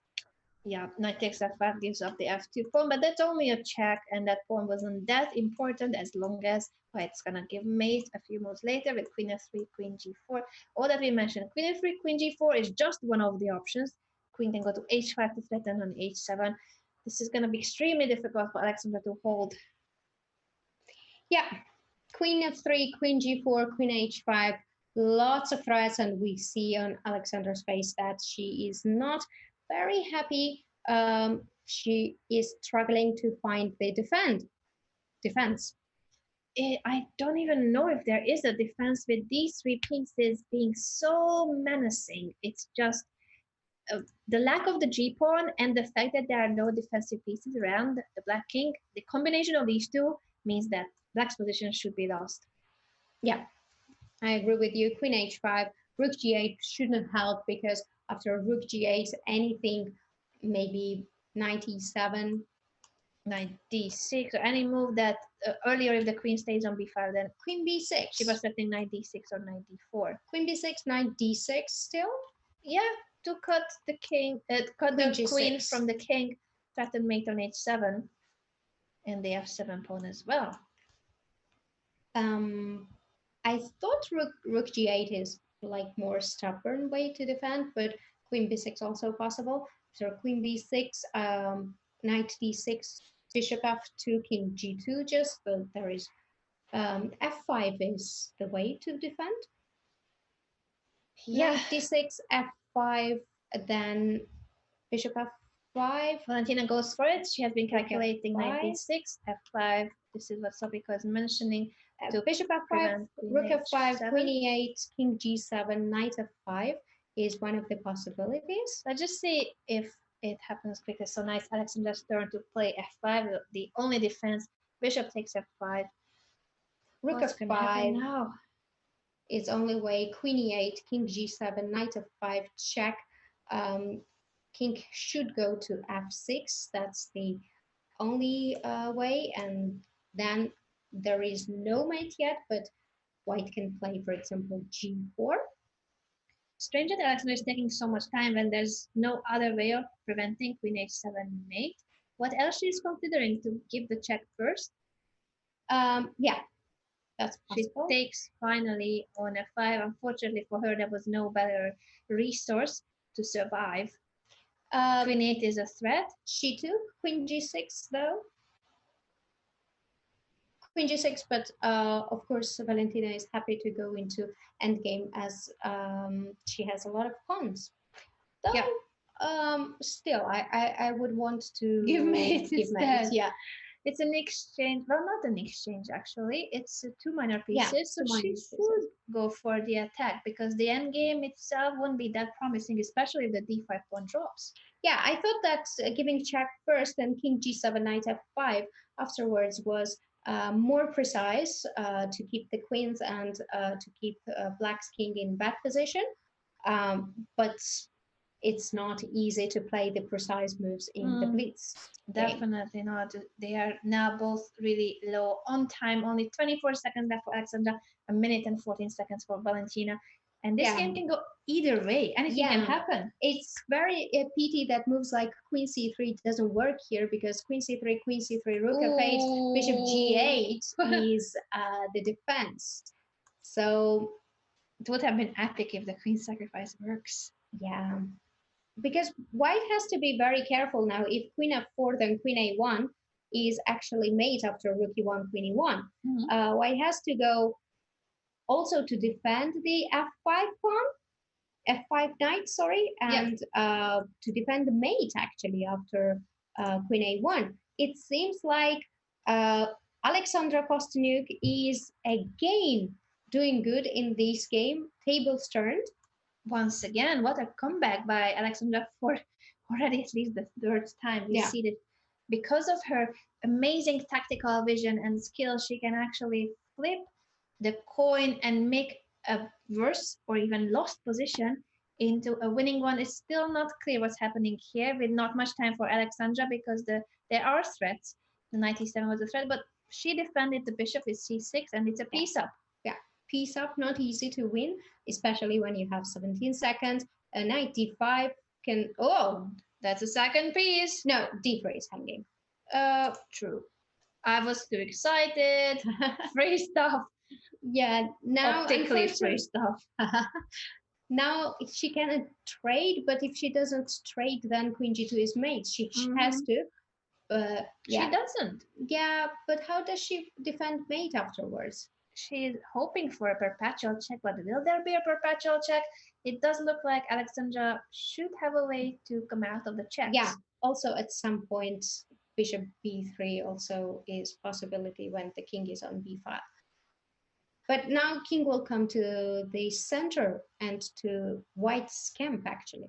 There's only 1 minute left from this segment, so depending on how long this game will go, it's either the last game or the penultimate game in this portion. Only 1 second left for Valentina Gunina. She was about to flag. Yeah, she might easily flag in this game because it's not easy to find. You want to give checks, but it's not easy to find. What's gonna happen? 2 seconds. Oh my, she's flagging.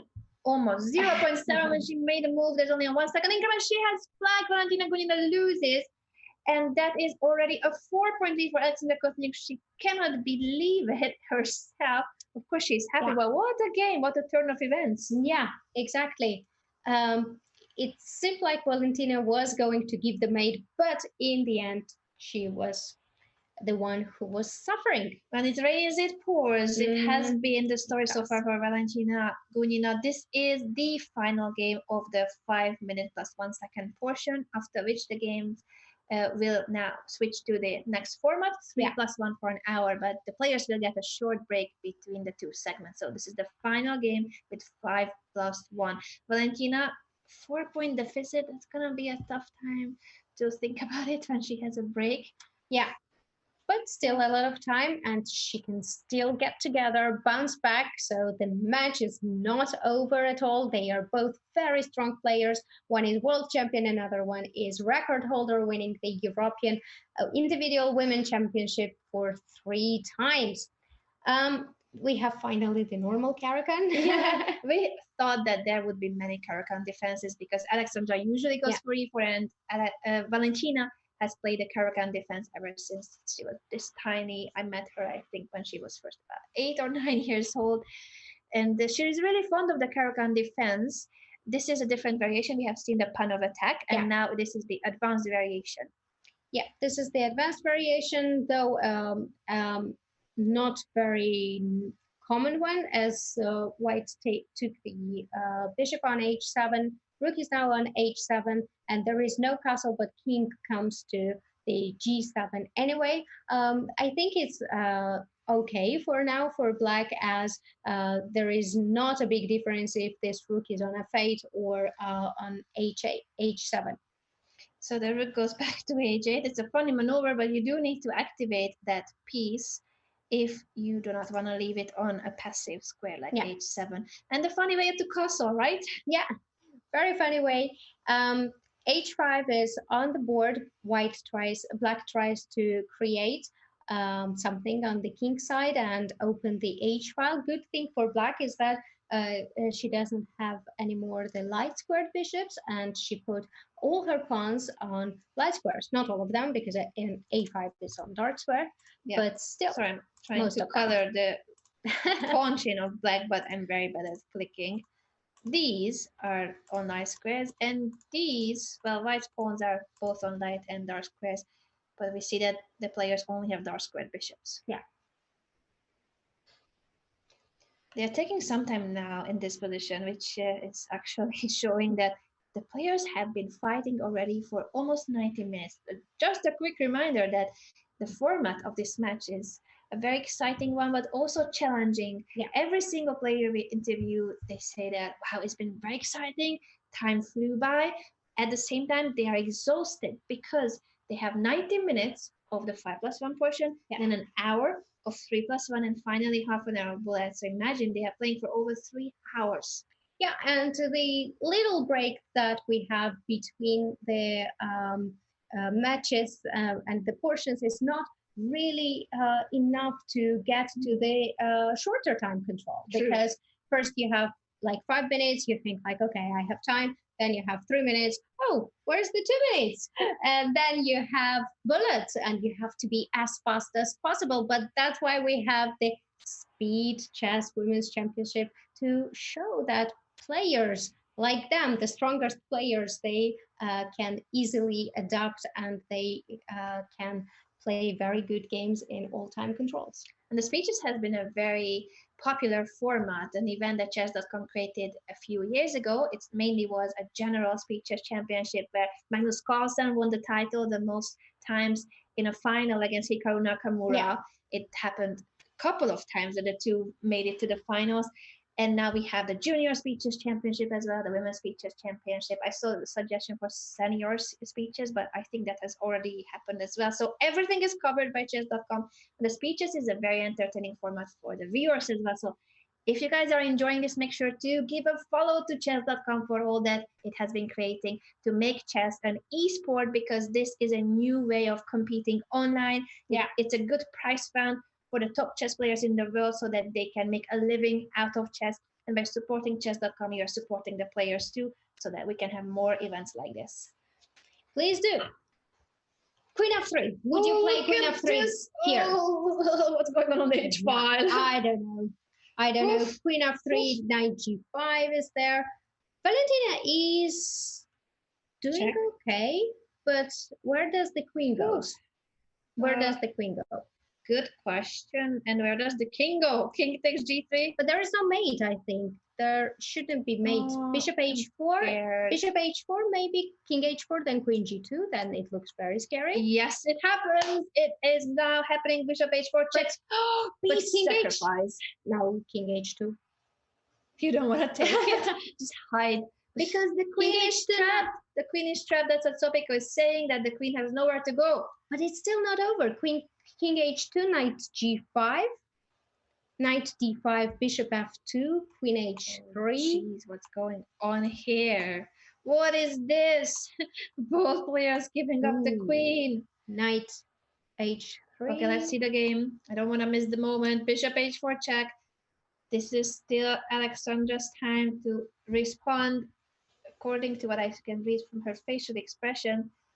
Yeah, bishop f2 is another way. Moment. And knight f6 now, maybe. Not knight g5, but knight f6. Knight g5 also. Same way. What a way to trade queens. Yeah. And end up with what's left actually. This is hanging and this is hanging too. So Valentina is an exchange up. Doing great, actually. Yeah.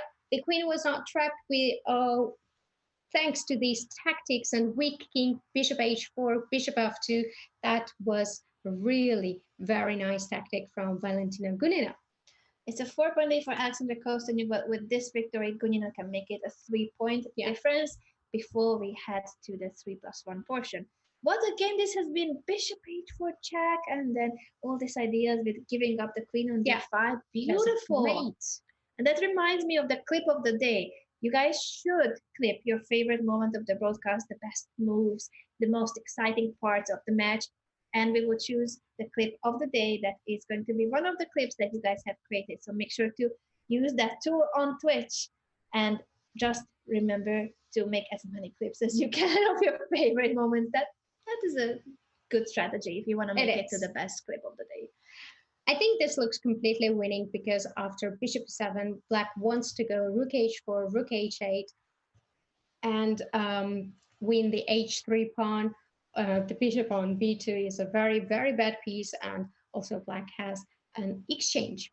Yeah, Chess.B comes up with a great reminder in the chat that actually the Women's Speed Chess Championship and other speed chess broadcasts too can be watched in multiple languages. So if you prefer to listen to it in French, Russian, Turkish, or Portuguese, then you can switch. But we hope that you will not abandon us, though. So I'm just mentioning that there are other broadcasts, but stay here. Please like us. So c5. If d takes c5, now rook e4 is there. Rook e4 and rook d2. I'm going to show it on the board. It wins the second piece too, so it's going to be a piece up overall for black. Yeah. And if knight c5, then bishop c5, d takes c5, and rook d2. So c5 is a very strong move, and chess queen is in this game in a real trouble.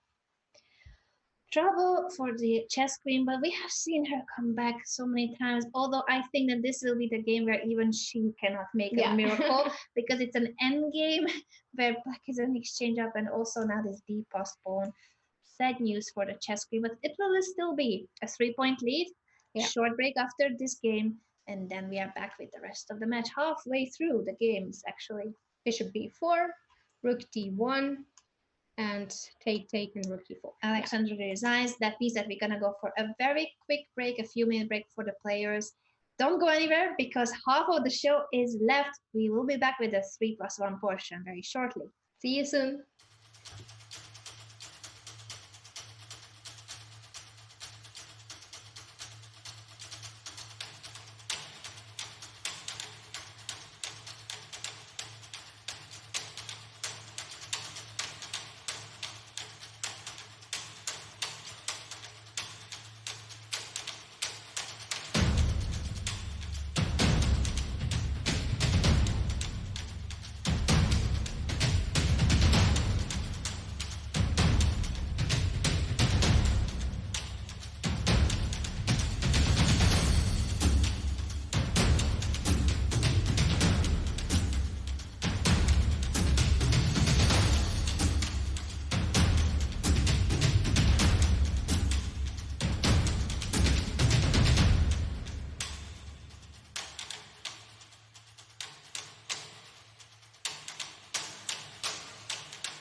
The most elite event in online chess returns. With more than $100,000 in prizes, the Speed Chess Championship is bigger and better than ever.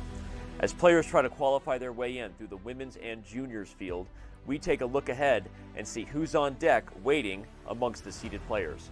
Of course, right there at the top, you have defending champion Hikaru Nakamura. He'll face a familiar cast of foes in guys like Jan Nepomniachtchi, Alexander Kosteniuk, Jan-Krzysztof Duda, and more. But perhaps his biggest challenger will be a brand new player in the field. Currently the world number 3 and the top chess player from China, Dingli Ren at 2809, looks to make his SCC debut a memorable one. Look ahead and mark your calendars for November 29th through December 1st, where the semifinals and finals will happen. You can follow all the action at twitch.tv/chess, chess.com TV, or go to speedchesschampionship.com to stay up to date with all the latest news and info. Be sure to fill out your fantasy bracket and try to predict who's going to win this year's Speed Chess Championship, and we'll see you on Chess.com.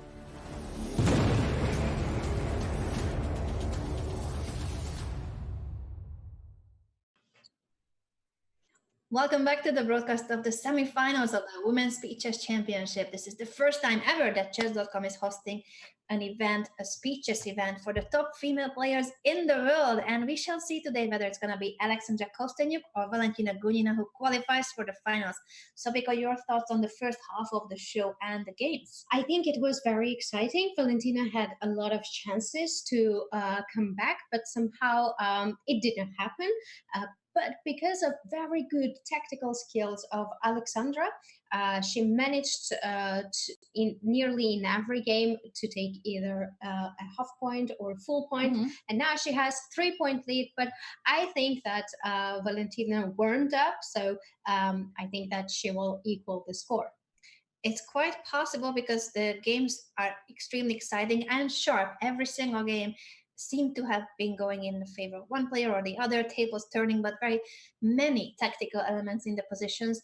Both players are extremely good at attacking and tactical skills. So we shall see if the 3-time European champion, Valentina Gunina, can bounce back. This is already the 3-minute plus 1 second portion. It's going to last for an hour. And as Gunina said, both her strength and weakness, according to her, is playing quickly. We shall see whether it's going to be a strength this time. Yeah.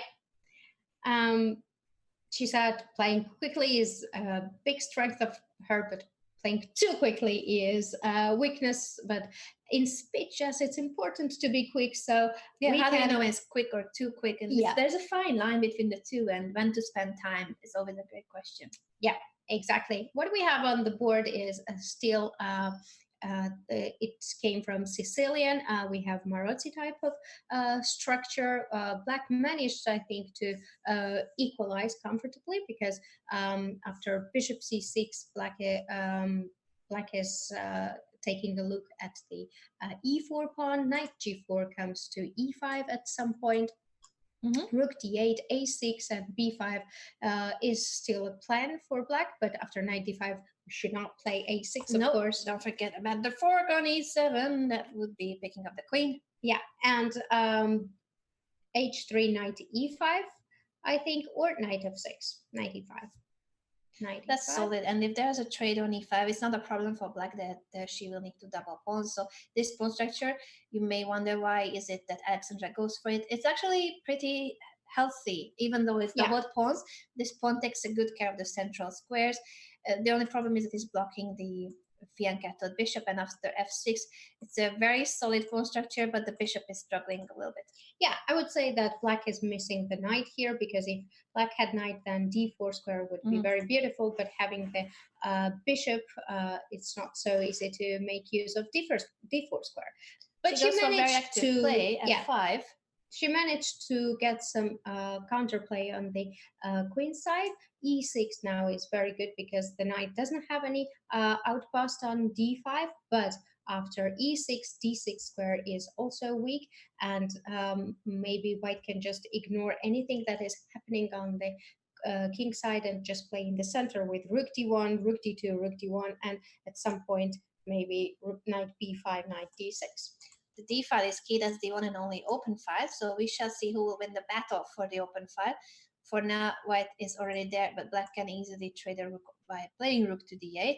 Bishop h4 to force a trade, but rook d4 is a very smart move because if the trade happens on d4, that straightens the pawn chain of black and will chase the knight away from the defense of d4 pawn. She can even leave it, I think. She can even play rook d8. Beautiful. Second the exchange. Rook d8, bishop d4, e takes d4 looks very beautiful for black because after this exchange, the pawn on d4 is very strong. They don't have any more, black doesn't have any more the problem with the bishop. 2 pawns for the exchange. Such central pawns should be more than enough compensation. I love this sacrifice, giving up the exchange on d4. And if white does not take it, what can she do? I think there's just, it's either you take it or black is doing more than okay with pressure everywhere. So Valentina actually goes for it. And e takes f5 instead of moving the knight away. Interesting. Yeah, because the rook is pinned, she cannot take the knight on c3. Very good point. And after e takes f5, she's not losing the e4 pawn. E takes f5, e takes f5, queen e6, check. It has just been played. King goes to h8 and knight and b5. Still the knight is not hanging, but at some point she will need to move it because rook e8 is a threat to attack the queen and then you can capture the knight. Yeah. Maybe knight d5 or knight b5. Knight d5, bishop d5, it gives up the pawn, but at least we will have a good blockade because we can bring the king to d3 afterwards while placing the rooks to e1 and c1. Though first we have to block the pawn, rook d3, rook c1, king f1, king e2, and so on. Yeah, and I just need to add six, and then you're gonna be on full Hikaru mode. Caught it? Sofika is very good at analysis and she's very quick in calculation too. But I agree with you that it wouldn't matter that much to give back a pawn if you can get rid of the pair of bishops of black. Yeah. Let's see what Valentina went for knight b5, bishop e5, and queen a3.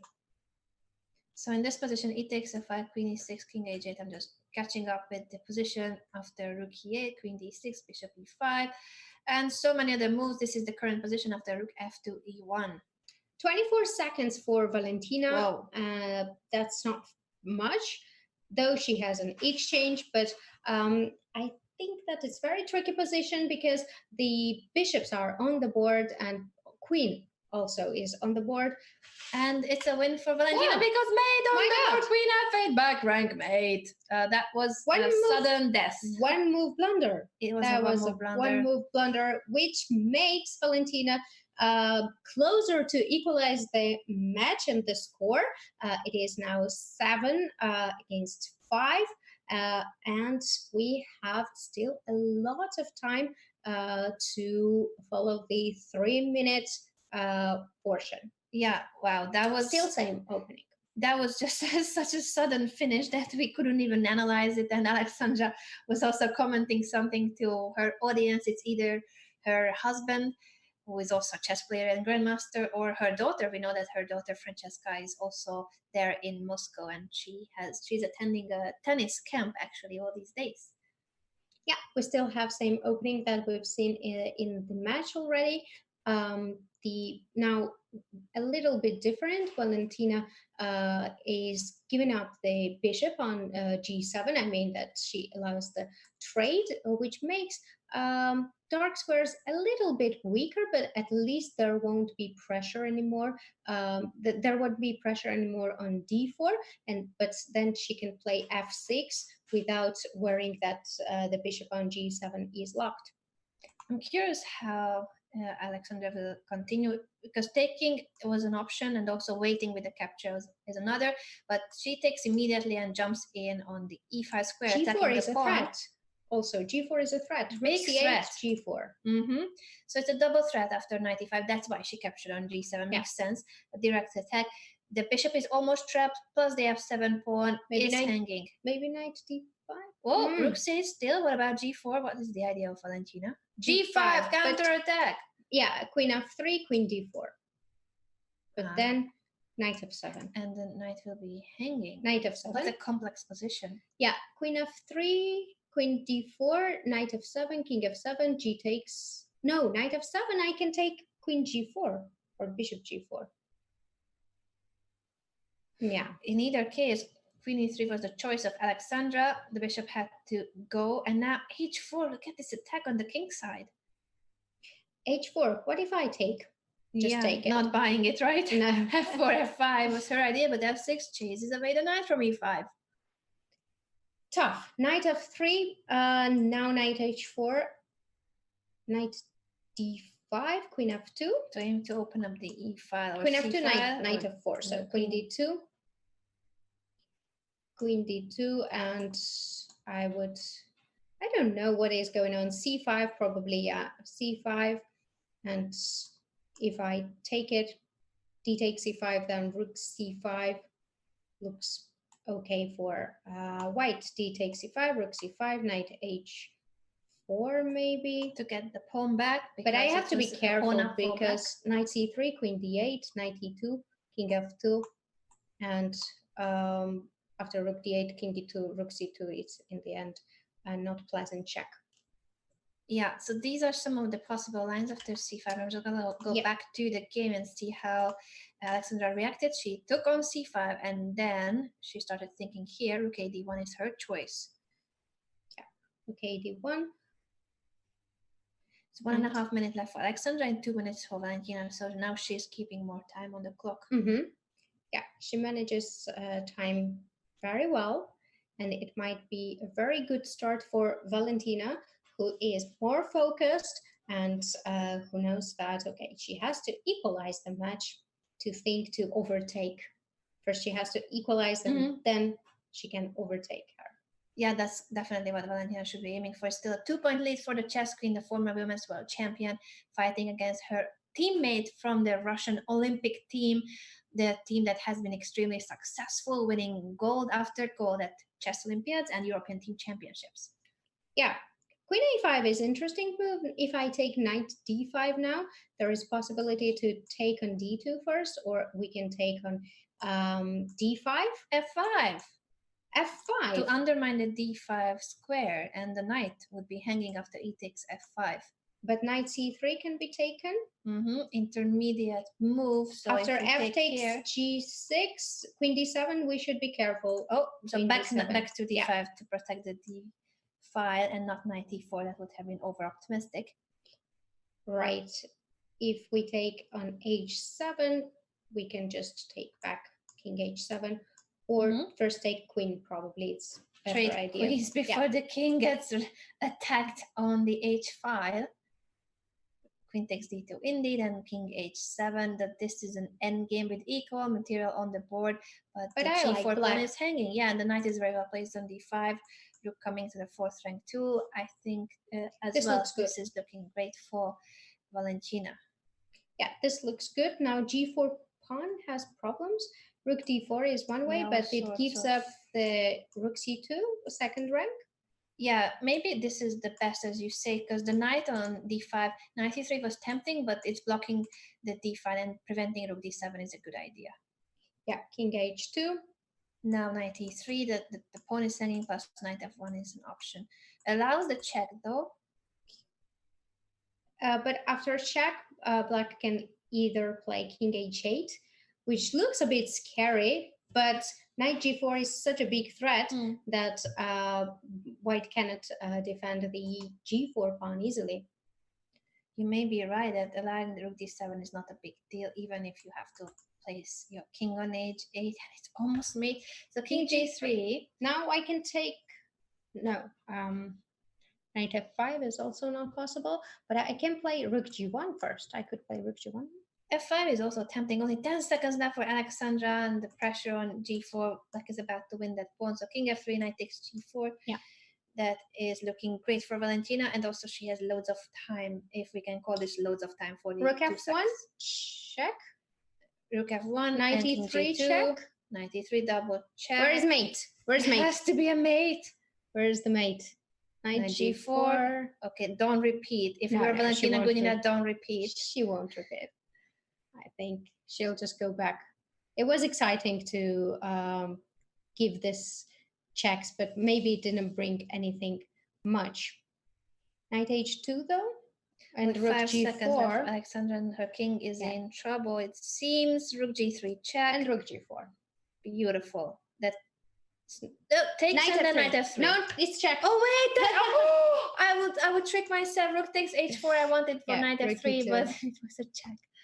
Whoa. Rook e2, but this is Wait, very both rooks are interesting. hanging. Rook e6, 17 seconds left. rook e6, then rook d7 check is there. Oh no. Rook d7 Wow. check, Tactics all over the board, counter tactics. but rook h4. Wins the piece, but this This is still draw. Wait, a rook and a knight versus a rook would be a draw, and Wow. white still even has a pawn. Anything can happen. Alexandra may flag, for instance. Yeah, but it is very tricky though, because many games were won. Oh yeah, definitely. I Famous also games won too. Really? once. Good Yeah. job. King King- b6. White still has a passed pawn. So first of all, black needs to get rid of the passed pawn or give mate. Oh. It's about mate. Yeah, It's about mate. it is. Knight c6. a7, knight c6. Okay. Knight. 2 seconds left for Alexandra Kosteniuk. Okay, 9 she for has to Valentina. probably take it now. Rook a1 and knight e7. Take the pawn and then start again. Yeah. Only 1 second left for the chess queen. 4 for Valentina Gunina. Can she make it? I think she can make it, but she has to be fast herself. There is no time to think. Just go with the king. Oh, okay, good. This six. is the way to make a draw. If you Yeah. can force the trade of rooks, it's an immediate draw. What an escape by Alexandra Kosteniuk. Great skills. Great skills.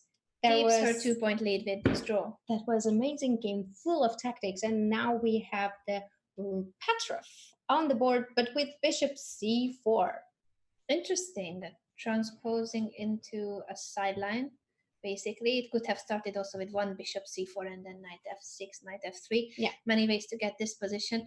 Valentina goes for this and then starts thinking, does she know this line properly?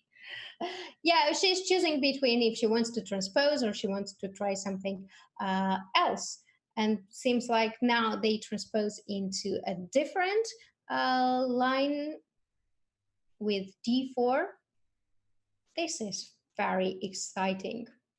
It is, and both players, what I can read from their faces is that they're trying to recall the variation. So obviously this is still theoretical and they are aware of it, but after having played for over an hour and a half, they're getting tired. Yeah, of course.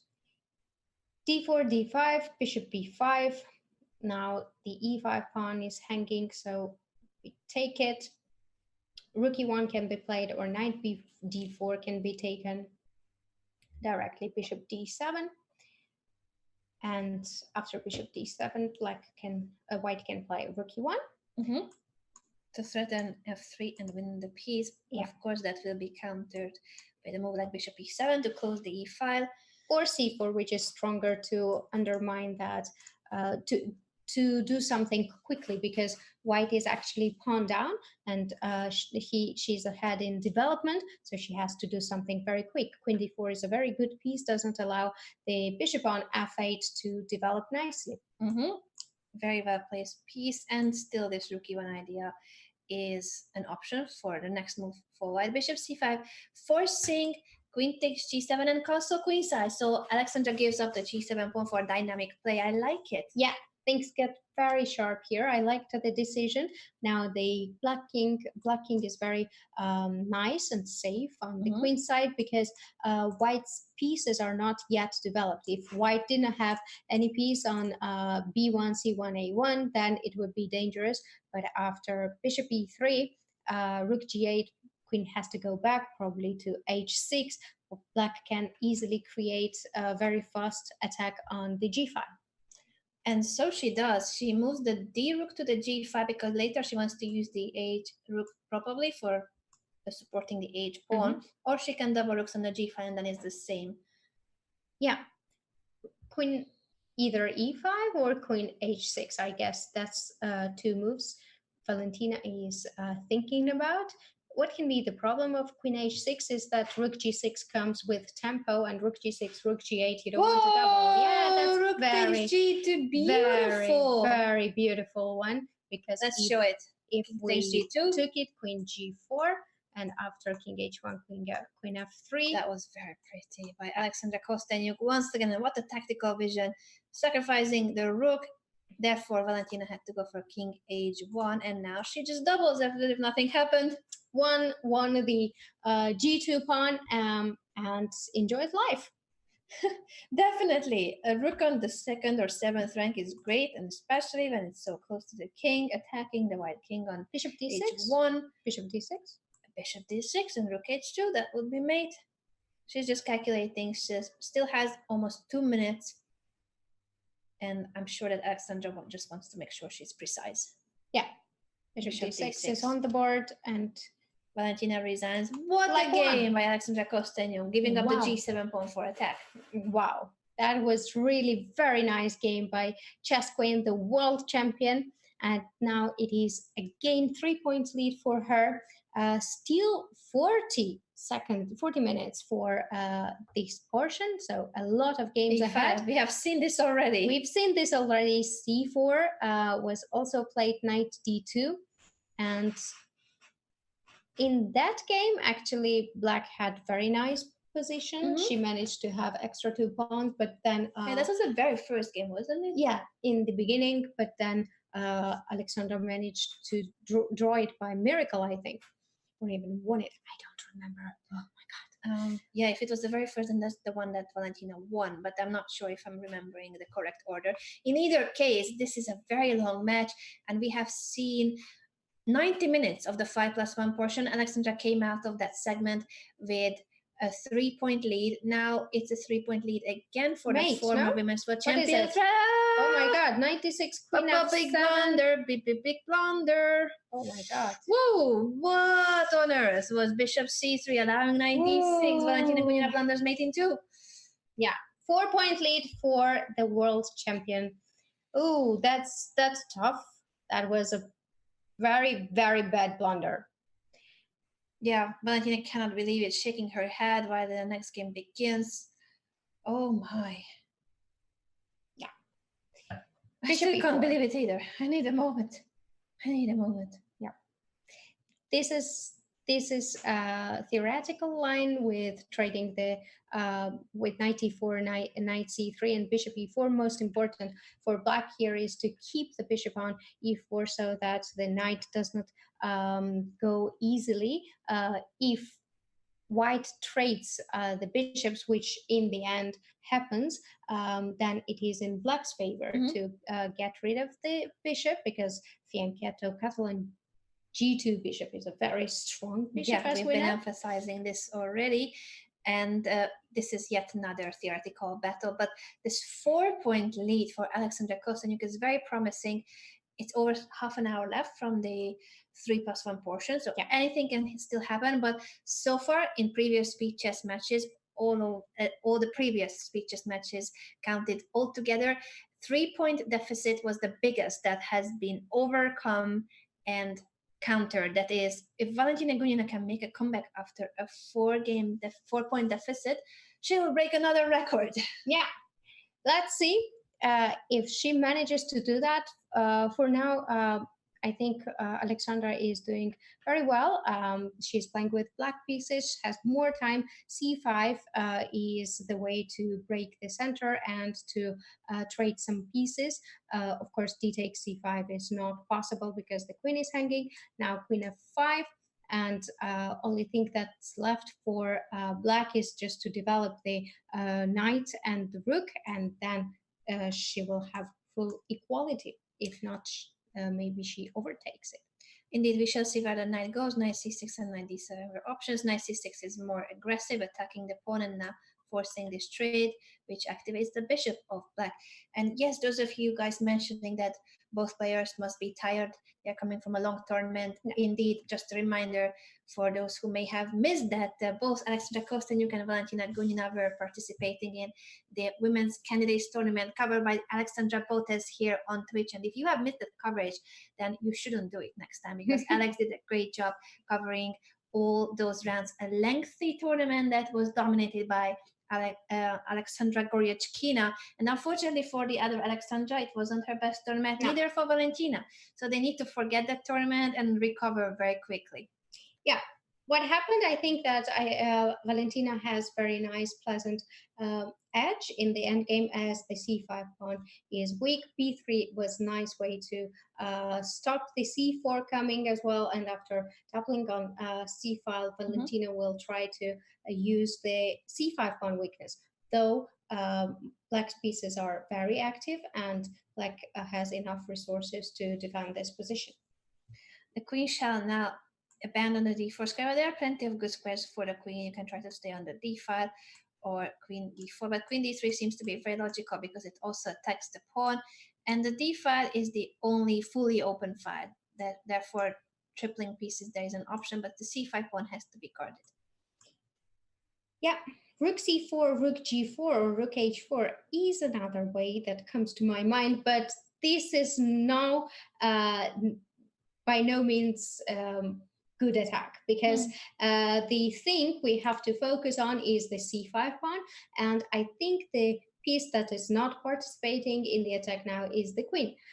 True. So maybe Valentina has to try to get all her pieces on a good squares, maybe king g2, h4, which is very standard, and then try to regroup.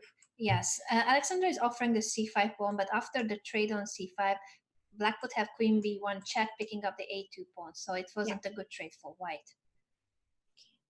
Yeah, most important is that now black does not take over because of the rook f5 and queen e2, but queen d1 is a nice way to eliminate all the threats and trade the queens. Actually, now Alexandra cannot do anything. She has to trade the queens. There is no other way, and then it will be easier for white to put pressure on c5.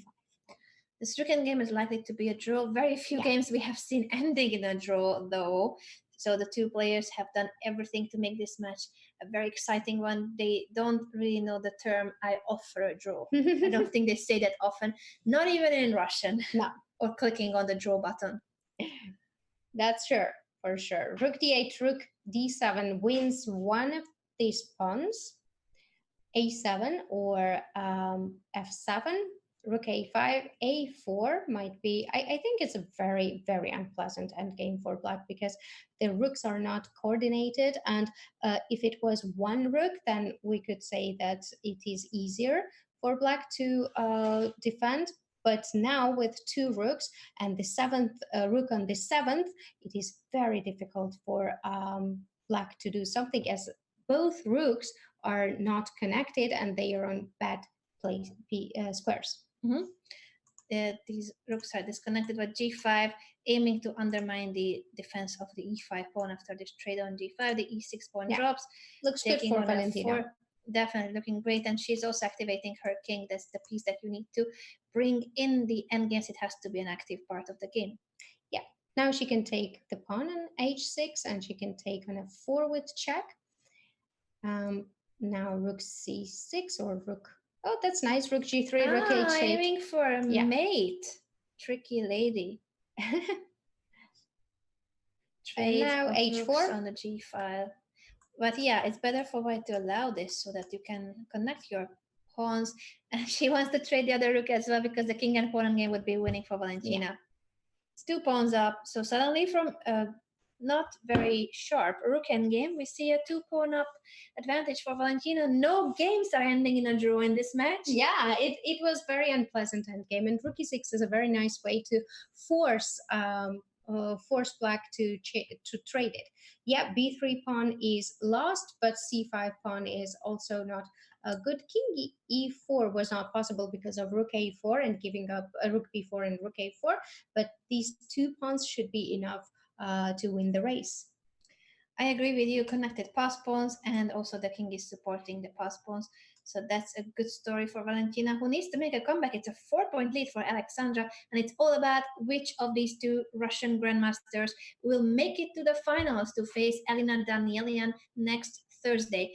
$20,000 overall, the prize fund for the first ever Women's Speed Chess Championship organized by Chess.com. And if you don't want to miss these streams, then make sure to come to Twitch. If you are watching on Chess TV or on Chess.com, come to twitch.tv/chess and hit that follow button, because that's how you can get the notification whenever we go live. Yeah, and this should be already winning for white, as Black King is out of the corner. It's very, very far. King b8, Alexandra goes to move the pawn, but it won't help anymore. It does not help because these two pawns are running. G6. Black cannot stop them even without the rook. Yeah. So this is a nice win for Valentina from a rook and game that didn't seem to be dangerous, but still a 3-point lead for the former women's world champion. Yeah, we have once again knight f3, g3, and now Valentina changes. She doesn't go with doesn't go bishop f3, bishop f3, e5, but she goes e6, which is another solid way to play this position, as the bishop is already out and it's not locked on c8. This is going to be interesting to see how Valentina will try to apply this different setup. Similar variation, but another approach in this bishop g4 line. And we always see her going for d5, c6. As you mentioned, she likes to play the Slav defense against d4, and she plays the Caro-Kann against e4. So she clearly loves to have this pawn structure. Yeah, she does. And what do we have? We have f4, a very interesting way to continue this game. It forces Black to trade the bishop, but then White has to do something very fast to prove that f4 was not weakness, but was a good move to start the attack on the king side. And before we continue with this attack and the analysis of the game, a quick reminder that we do have a question of the day, and we would like to know your opinion about it. And that is about, what is your favorite game or favorite games played by female players? Make sure to use the hashtag #SpeedChess to answer it. And we already have received a couple of interesting responses.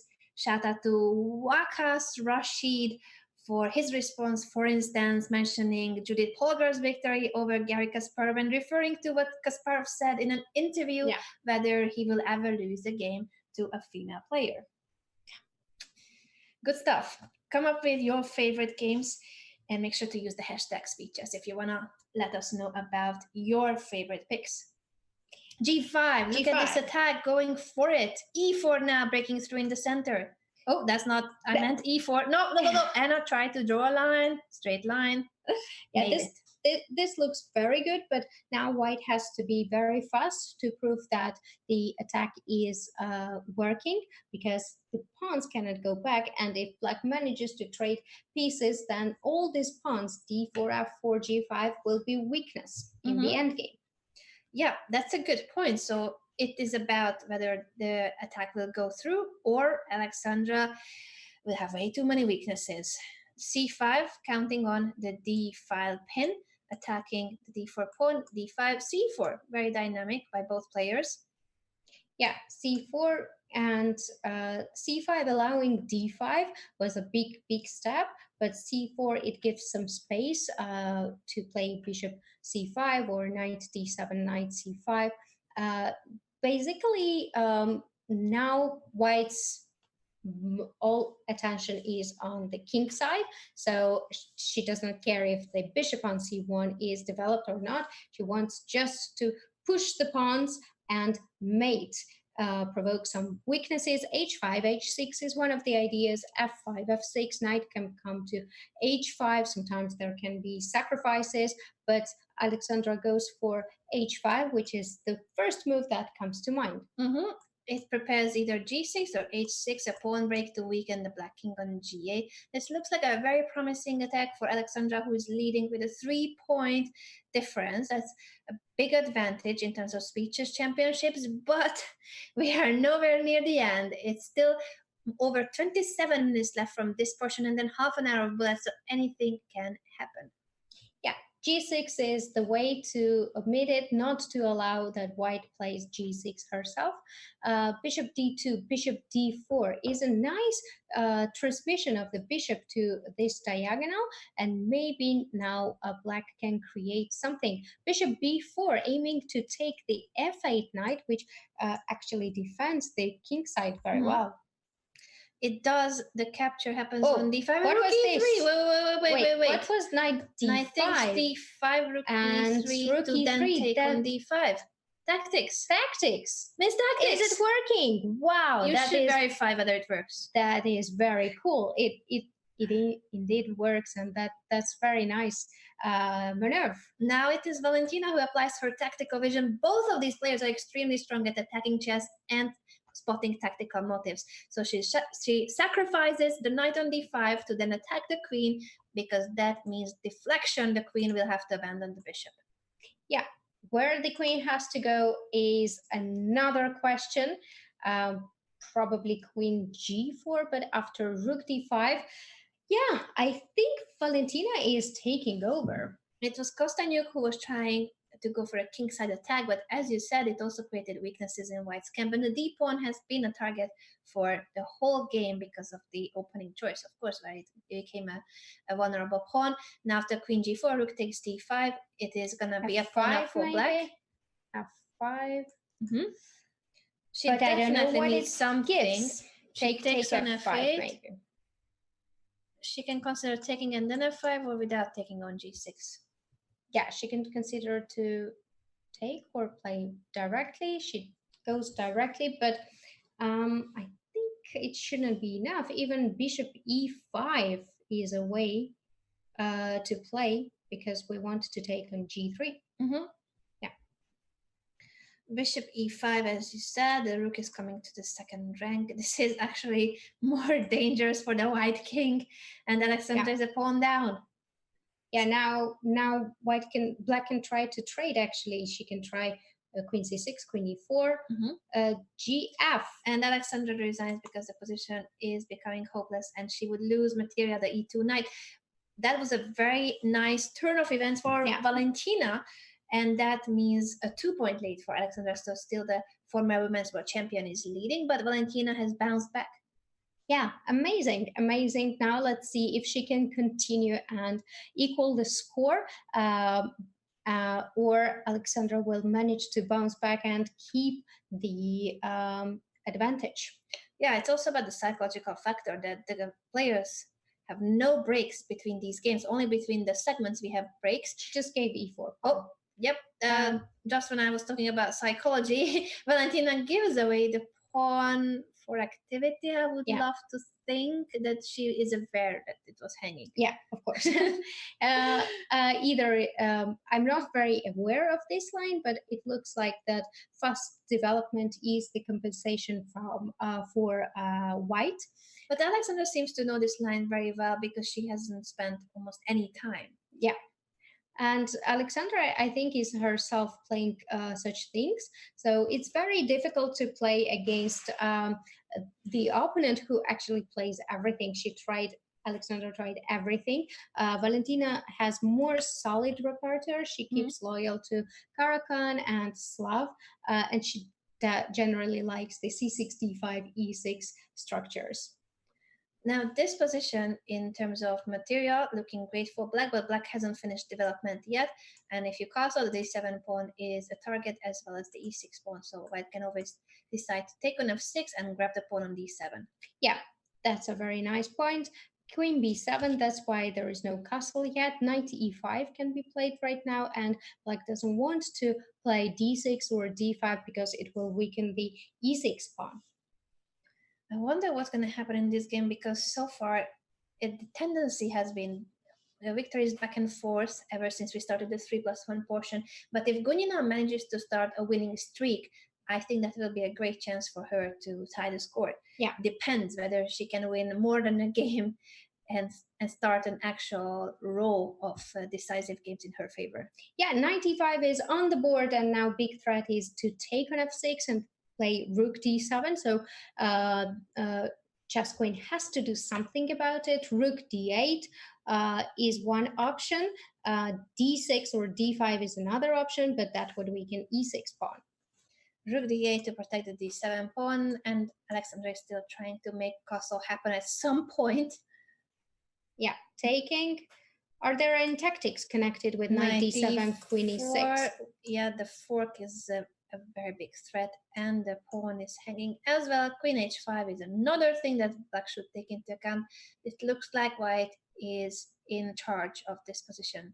Yeah, bishop f6 was very nice. Yeah, and the bishop takes e5, queen h5 wins the piece back. I just want to show it real quick. That this doesn't win a piece because it's a double attack. And after g6, queen takes e5. The rook is hanging at knight d6 is still a threat. That's very bad. So she cannot really take it, but she can go bishop e7. But after bishop e7, queen h5 once again, and if g6, knight g6, it looks like it might be another victory for Valentina Gunina. And that would be the winning streak we have been talking about. That if she starts winning game after game, then psychologically too, she will have the upper hand. Yeah. Queen c7, but after queen c7, we can just either give check, d6, or we can also give check on h5 and g6, knight f6 is there. So it is very, very bad position. Alexandra is going down on time, but it does make sense to spend some time trying to save this. How do you prevent the fork with knight d6, the threat of queen h5 check? Just way too many ideas. Knight takes f6. She decides to castle kingside, give up the pawn on c5, and then the d7 pawn is also dropping. Yeah, it doesn't look good. d7, she will take on d7, or rook c1 is also at some point possible. Yeah. But d7 is way better. She takes with the e9 because the other knight and the queen are now attacking the e6 pawn. So it's suddenly a pawn up for white, and the second is about to drop. Also take the queen e6 right now because it will be a pin, and knight f6 will be a big threat. Yep. Looking very bad for Alexandra. It will take a miracle to save this. She has escaped from many difficult situations, but this one may be too much to handle. Yeah. Now, threats everywhere. The capture is always in the air too. The knight is hanging on b4. And after knight c6, can we do something? Maybe we can play rook e1, rook d-e1. Miss Tactics suggests rook d-e1 because if rook takes e1, then knight f6 check would win the queen. I'm going to show it real quick. What a tricky move to win the queen. Beautiful. And rook d1 because rook f1 would be a check. You don't want to allow this with a check. Then you have no point of knight f6. Yeah, rook d1, but then maybe rook d8, and we still have kind of the same position. Let's see what happened in the game. Actually, it was rook fe1, trade on e1, and then queen d8, queen e6, still looking great. And Alexandra almost flashed. She made a move at 1 second. But this is made, back rank made after queen e8, rook e8, rook f8, rook takes f8. Wow, great comeback from Valentina Gunina. Gunina has started a winning streak, and now it's only a 1-point lead for Alexandra. She's in danger of allowing a turn of events in the outcome of the match. Yeah. And Valentina sticks to the more solid option to play e6 and not instead of e5. In the last game, we saw crazy things going on with f4 and f5. Let's see what will happen this time. I'm curious, and it is definitely now difficult for Alexandra psychologically to forget about these past games. Yeah, with a fresh start, just focus on the game as if nothing happened, but that's very difficult for chess players to forget completely. Once again, f4 is on the board, and now the threat is to play g4, bishop g6, and f5. In the previous game, we saw that bishop was already on g6, which allowed black to take on b1 after f4. Now the question is how to defend the g4 threat. Knight e4 is one way because the knight is hanging on h4. Yeah, g4 will hang the knight. That's what Sofika is mentioning. So after knight f5, g4 is still an option, but there's no f5 because the knight is covering it. But knight takes c7, f5 is a threat. Yes, indeed. And if we play, for example, bishop g6. Then after knight e7, queen e7, f5, we cannot really take on g3 and go into this trade of rook versus two pieces. F6 to give some luft for this bishop. Now it has some squares and there's going to be no trapping with g4. I have to say I like it for white because of the space, but in the previous game we've seen that the attack that Alexandra wanted to work, it didn't really work because of the tactics. Knight f8 is a smart move. It prevents knight e7 and bishop takes h7. This is a good defense without pushing the pawns. It's much better to defend with this move than having to push g6 or h6. Yeah, queen c7, rook d8, rook b1 is just a normal way to develop the game. Bishop d3 is a nice prophylactic move, not to be afraid that this bishop will be hanging at some point. c5 is a very common way to meet these moves because you need to do something in the center. Bishop b5, questioning whether the rook will move, or you come back to d7 with the knight, but there's going to be loads of pins if knight d7 happens, so rook e to d8, and now the rook puts pressure on the bishop. Very well played by Alexandra, keeping the initiative. Yeah, she keeps the initiative, but I'm afraid that her king is too weak to hope for something big. As I said, the pawns don't go back, and if Alexandra doesn't manage to create something very fast, then the weaknesses of these advanced pawns will be more visible than the attack. She took on c5 to then play bishop b3, but as Sopiko highlighted, it's white who has to prove what does she have for sacrificing the safety of her king. Bishop back to d3, putting pressure on this pawn so that the knight cannot be activated, and the b file is another place where it's white bishop who wants c4 to is possible. attack. Bishop e4, bishop c4 for black. Yeah, to try to trade a bishop because white has the pair of bishops. Oh, yeah, that bishop was also takes possible. a2 tactics because the bishop. But it's with wait, check. It's check. Oh, Gunina blundered. She thought she can take the bishop on d3, but queen takes a2 was a check. That's a piece in one move, and she went for it. No one forced her to take that pawn. That was painful. Now it's a 3-point lead again. Oh, wait, sorry, 2-point lead. I'm very bad at math. 2-point lead for Alexandra Kosteniuk, but psychologically now the advantage is on Alexandra's side again because of this painful blunder. Yeah, unfortunately, Valentina blundered a lot of one-move mates and one-move tactics, where Alexandra did not really blunder in a very bad way. True, and that marks the difference. That gives a 2-point lead for the former women's world champion. She did make some blunders, but not as big as Valentina. Yeah. So we have now the Catalan, the very main line of the Catalan with bishop d7, bishop c6, and this is still a very, very big theory. Lots of games are played. I like it for white, though. I play usually with bishop f4 or bishop g5. I like to develop my bishop first, but this is another trendy way to meet the structure.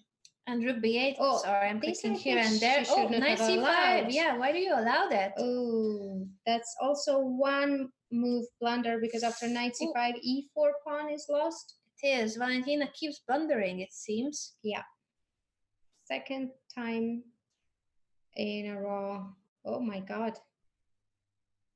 Knight e4. There's no way. What is Alexandra considering with which? 94, maybe 95. That's what's bothering her.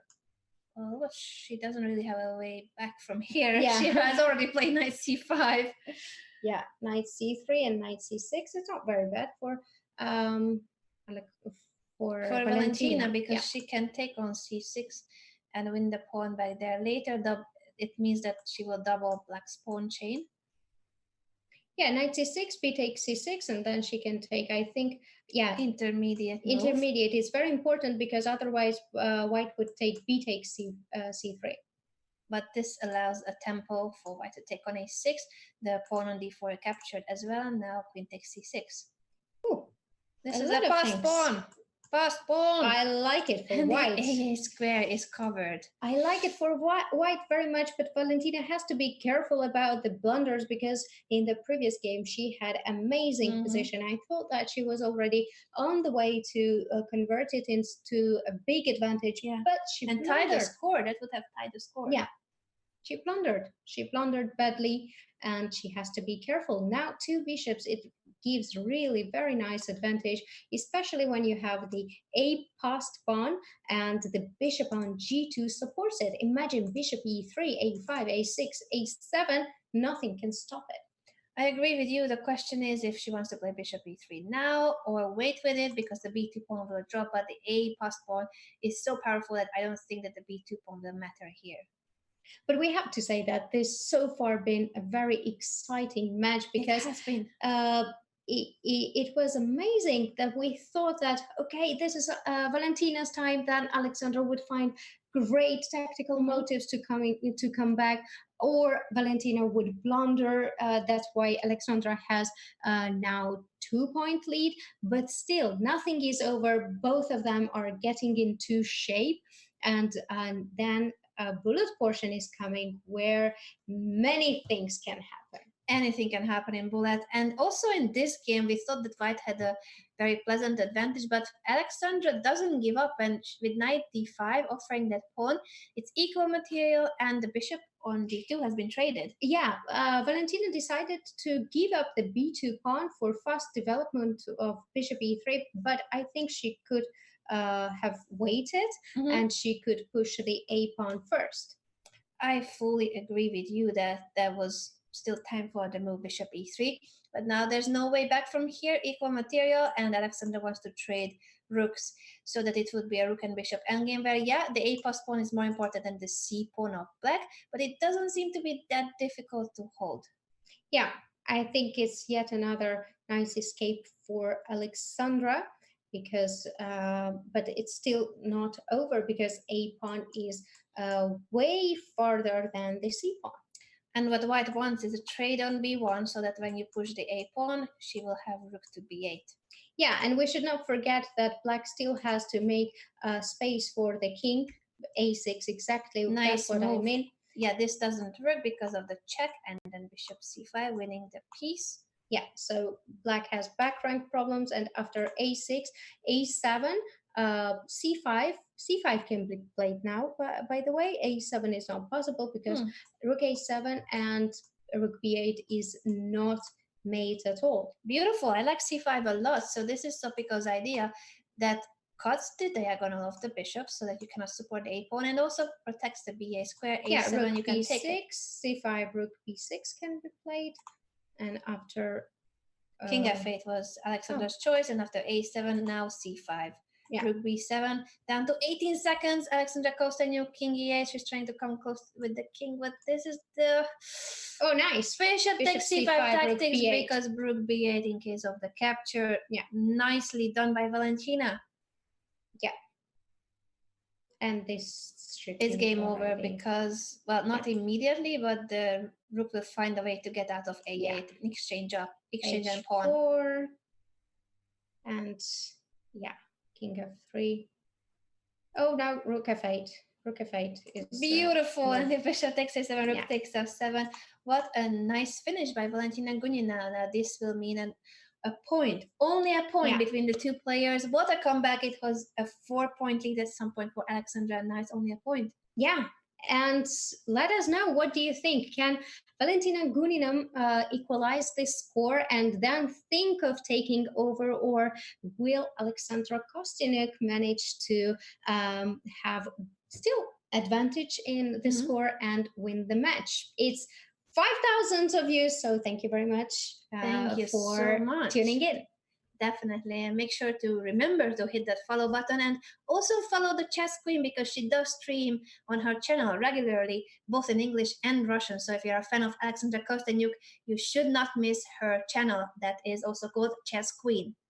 Yeah, and what do we have? We have once again the same type of structure and same type of position, but now the difference is that compared to the games we've seen, the light squared bishop was not there. Now bishop g6 and bishop d3 are on the board, and black still tries to trade it because that is in black's favor, and I like the b4 square for the bishop, but it is very close position, so it is not very easy for either side to break through. I fully agree. We see now a maneuvering idea. The rook comes out of the pin so that this knight can move, and you can drive this knight toward the king side to try to attack there. But it's gonna be a lengthy maneuvering position for both sides, and c5 is the move that black is aiming for to break through and create danger here on these squares. That's what in the French defense and in the Caro-Kann defense is the same idea. You give up space, but then you counterattack. Yeah, and that's exactly what happens after trading on d3. The question was, you want to play c5 directly, or after trading and Valentina decides to trade first, then play c5, because after d takes c5, knight c5 will be with tempo. The main question here is, how long can both of them keep the tension in the center, and in whose favor are the trades? It's gonna be the question. As you said, I like the bishop on d4 because that also covers loads of important squares on the queen side, but it does give the square up for the black knight, and it's all very concrete because you need to keep an eye on the b3 pawn to not allow knight takes b3. D takes c4 is also an option. So if you just move the queen away to c2, then, well, d takes c4, the bishop would be not hanging just yet, but the d file opens up. I'm trying to create some tactical motifs, but I'm not as good as you. You are very good in that. No, after how to do this? c4. So, Pico, help me. How to undermine this bishop? I think you're doing great. D takes c4, knight c4 was a very nice way, because knight now comes into play, knight d5, and after rook d1, queen can go to probably e7, although there is d6 square, and after knight b7, tactics time, because of the pin on the c file. Knight takes b7, knight b7. It was called probably more precise to play rook c7, but knight b7. Alexandra is afraid of what? Knight b7. What can be there? Maybe queen c7. No, queen c7, knight c5. I'm just spamming emotes in the meantime. While waiting for this critical moment, knight takes b7. Will it happen? There's a pin on the c file. So if the queen moves and there's a trade on c5, who's gonna be doing well there? Whew. I don't know. It looks like knight b7 is an option. Knight b7, queen c7, knight c5, bishop c5, rook c5, and I don't like that. Did not happen, but queen a2 is a strange move. It's a very strange move because there's always something with knight c3. For example, now I can play bishop c3, can I? Mm-hmm. Bishop it c3, also bishop didn't happen. c5. What's going on here? It's either that we are missing out on some details, or the players are not playing the most precise continuations. Queen a2 is suspicious.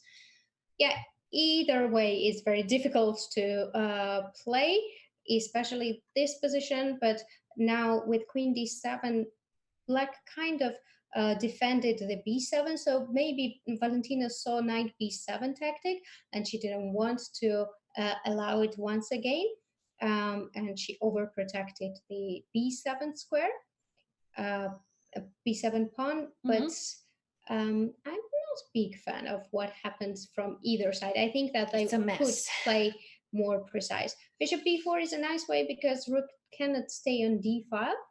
She has to go rook e2, not to allow rook c2. And very difficult position. It's still very complex because the knight on a6, for instance, is misplaced, but there are pins everywhere, the rook coming into c2. But Valentina found a very nice way to activate the pieces. Knight e2 for now. And after knight e2, king f1. Many things can happen. Rook c1. Rook c1. The back rank, problems on the back rank, and then rook c1 wins the queen. And that's it. equalizes. If she wins this game, she equalizes the score. Indeed, so it's still a fight because Alexandra, of course, doesn't give in just yet. It's a rook and a piece for the queen, but it should be winning for black with pins everywhere and threats against the king knight before coming in with a check. Yeah. This is looking sad for Alexandra, and she will lose the edge if she had a 4-point lead at some point in the match, and now it's a tie after this game. If miracle won't happen and she won't save this game, because there were many games where Valentina had a big advantage, but either thanks to Alexandra's resourcefulness, she got back and she managed to draw or even take full points. True, but in this game, Alexandra is also struggling with her time management. So the combination of the two, a worse position and no time, doesn't look good for the chess queen. And this should be the penultimate game. There's going to be one more game with this time control. With equal score going into bullet. How do you like it? Valentina wins. There's going to be someone winning the next game, I think. Wow. Because draws are so rare. One of these ladies will have a 1-point lead going into the bullet. We think that this is going to be the final game. There's less than 2 minutes left for this game. So that means Valentina is again a record holder because nobody managed to come back and equalize this score. I think equalize, but they're not winning the match. So it's going to be a record, I believe, if she manages to come back from a 4-point deficit and win the match. Okay, let's see what's going to happen. I'm going to say that Valentina's going to win this match. What do you think? Alexandra will win. Okay. My chocolate is on Alexandra. Okay. Carrots? Okay. I knew carrots. Well, last time I lost the bet and lost 2 times, basically. I don't remember a single bet I have ever won against Sopico, just to look at the past history.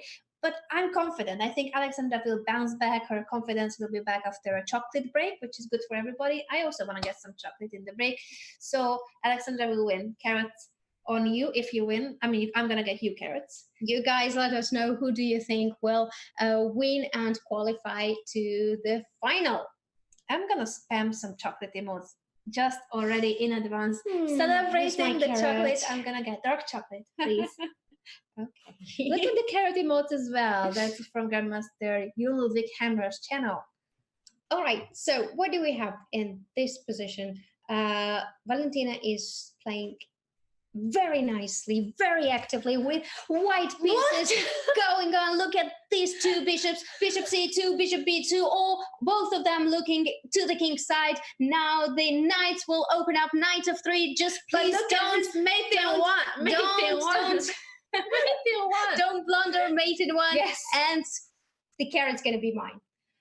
She hasn't blundered mate in 1, but Alexandra will keep going on the king's side. Look at this menacing bishop targeting the g2 square, the queen on g3. All you need is a few more pieces. So let's bring the knight, let's bring this bishop too if we can, and it's gonna be mate. I don't believe in this. I'm gonna play a very active bishop f5. What do you think about bishop f5? Ooh. If you take e takes f5, knight f5, then I'm gonna get the piece back, and the queen. Or I will take bishop knight e6. Yeah, so because idea I need to show because it was actually very pretty. The problem is that it's not obliged to take. But if you were forced to take, then this would be great because you need to go somewhere with the queen, and that somewhere is only one square, and then this is our fork winning the queen. Oh, that's very nice. So it means that I'm doing good, but Valentina didn't play yet. Bishop b3 and rook f8. This is the current position. Yeah, I still like bishop b3 because it keeps an eye on e6 pawn. Yes, this diagonal and g2 pawn is a bit annoying, but I believe in Valentina's attacking skills. You can believe in Gunina's attacking skills, but I think Alexandra Kosteniuk is doing very well in this match, and I like chocolate way too much to agree with you at this point. Rook a c8. Black has no problem. The b6 pawn is hanging, but that's just a pawn. That's just a pawn. It gave the e4 square, which I'm not very happy about, but you have to play b5 afterwards, and after b5, white can either go knight b6, which is tiny bit scary because I don't want to be trapped there, or go back knight c3. All right. That's my girl.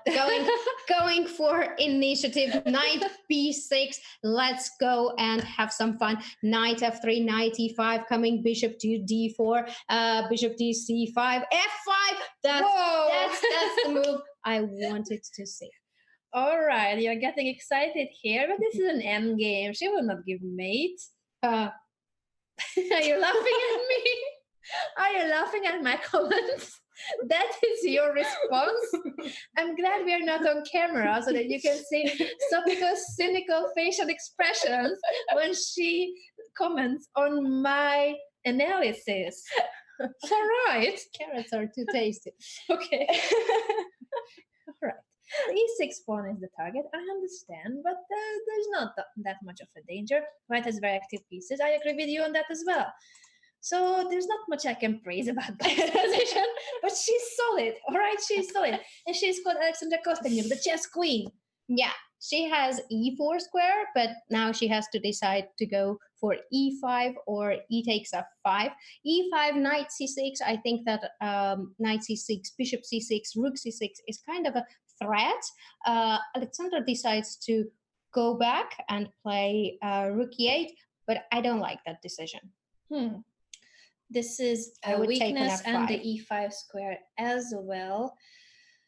It's going to be a tough defense, but it's not too bad because the knight on e4 is strong. So that's a nice outpost for Black's pieces. Knight g3. Look at this fork.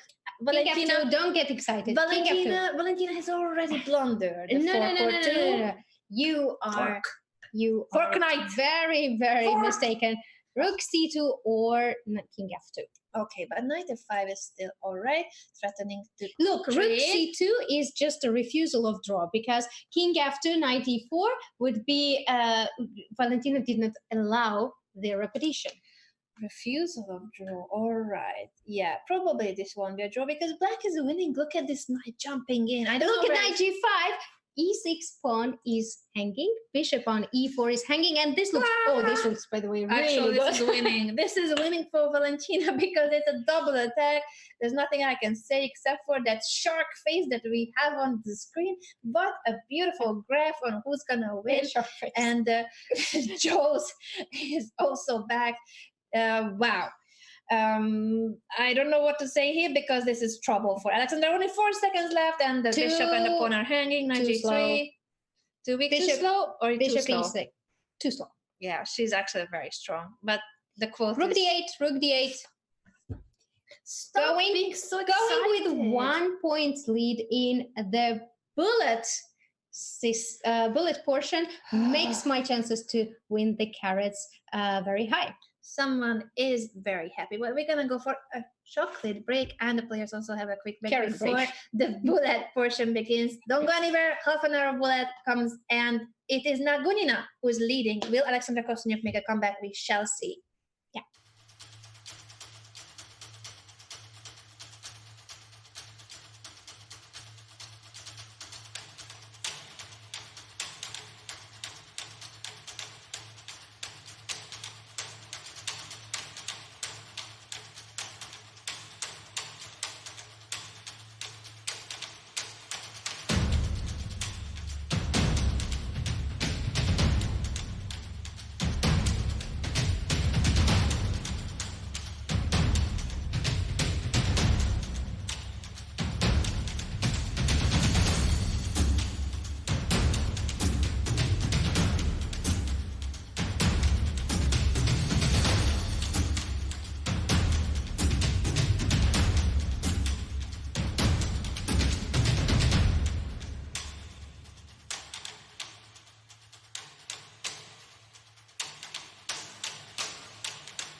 Fischer Random Chess, a game where creativity is king and memorization impossible.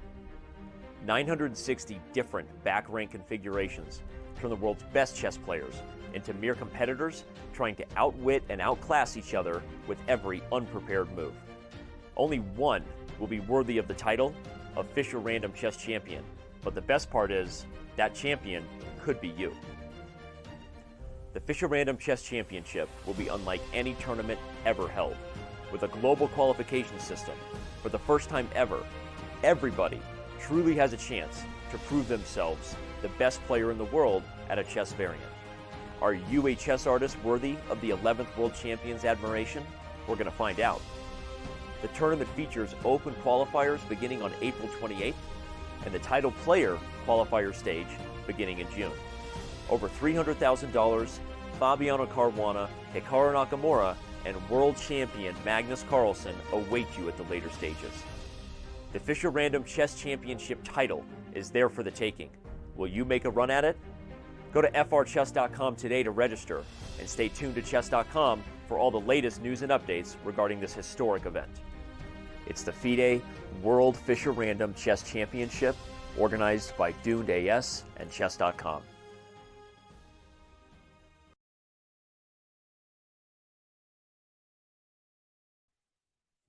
Welcome back to the semifinals of the Women's Speed Chess Championship. This is the final segment between Alexandra Kosteniuk and Valentina Gunina. The former women's world champion had a 4-point lead, but now it's a 1-point advantage for Gunina, the 3-time European champion. That's amazing. That's amazing comeback. 5+1 went very, very bad for Valentina Gunina, but she managed to get 1-point lead when she was 4 points down in 3-minute portion. And now we have Bullet, which is going to be most exciting, I think. Who's going to be the fastest? Who's not going to blunder very often? Because I guess there will be blunders. For sure. We will see. The game's already started. Alexandra starts with the white pieces, and she needs to recover because she started so well this match. It would be really disappointing for her if she doesn't make it to the finals, because it's all about the qualification. Next Thursday, Elina Danielian, who already qualified, will face either Alexandra or Valentina. Yeah. So far, both of them are doing good on time management. They did not lose too many seconds. The position looks to be pretty solid for both of them. 2 bishops for Alexandra, but very solid pawn structure for Valentina. What Black is usually trying to do here is to not sacrifice, but break through in the center with either c5 or e5, or when there is no bishop anymore on c8, she can also leave it like this, and she can be just solid, just maneuvering with her pieces. She's doing very well, Alexandra, in terms of time management. Remember, guys, it's 1 minute plus 1 second. That 1 second increment is not much at all. I saw some comments whether Alexandra will be better at Bullet because she streams. I think both of these ladies are very fast players, but it's true that Alexandra has played more online games on Chess.com than any other player. Yeah, that is true. So we will see now if experience helps, because we know that Alexandra has a lot of online experience. We don't know much about Valentina, but probably about preparation also. Maybe she played before the match some bullet games. But so far, both of them are doing very well. Yeah, and Valentina pointed out that her main preparation for today's match would be taking a rest, because both of these ladies are coming from Kazan, the women's candidates tournament that B3? Alexandra both discovered. B3 is hanging, no? Yes. Knight B3, rook B1, knight D4. Ooh. Oh, but knight B3, rook D7. That's a very nice point from Anna. Not missing any chances left to mate.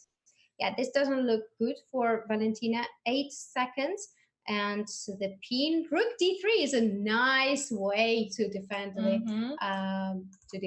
pawn. But after Queen B4, the rook has to move. Rook D8. Rook D8, I guess. But after taking King H7, then it will be difficult to prevent the loss of B3 pawn.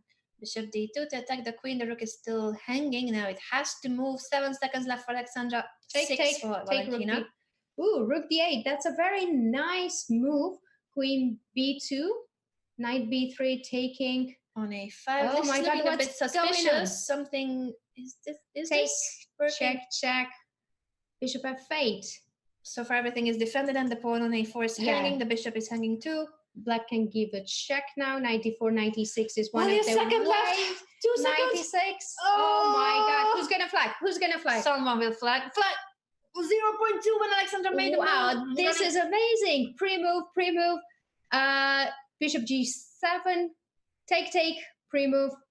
Wow, they managed. It's amazing. Queen f2 is hanging. C3. Queen d2. C2. C4 is marching. Oh my God. Knight d4. Knight 8. 94. Knight c3. Winning the piece. Promote the queen.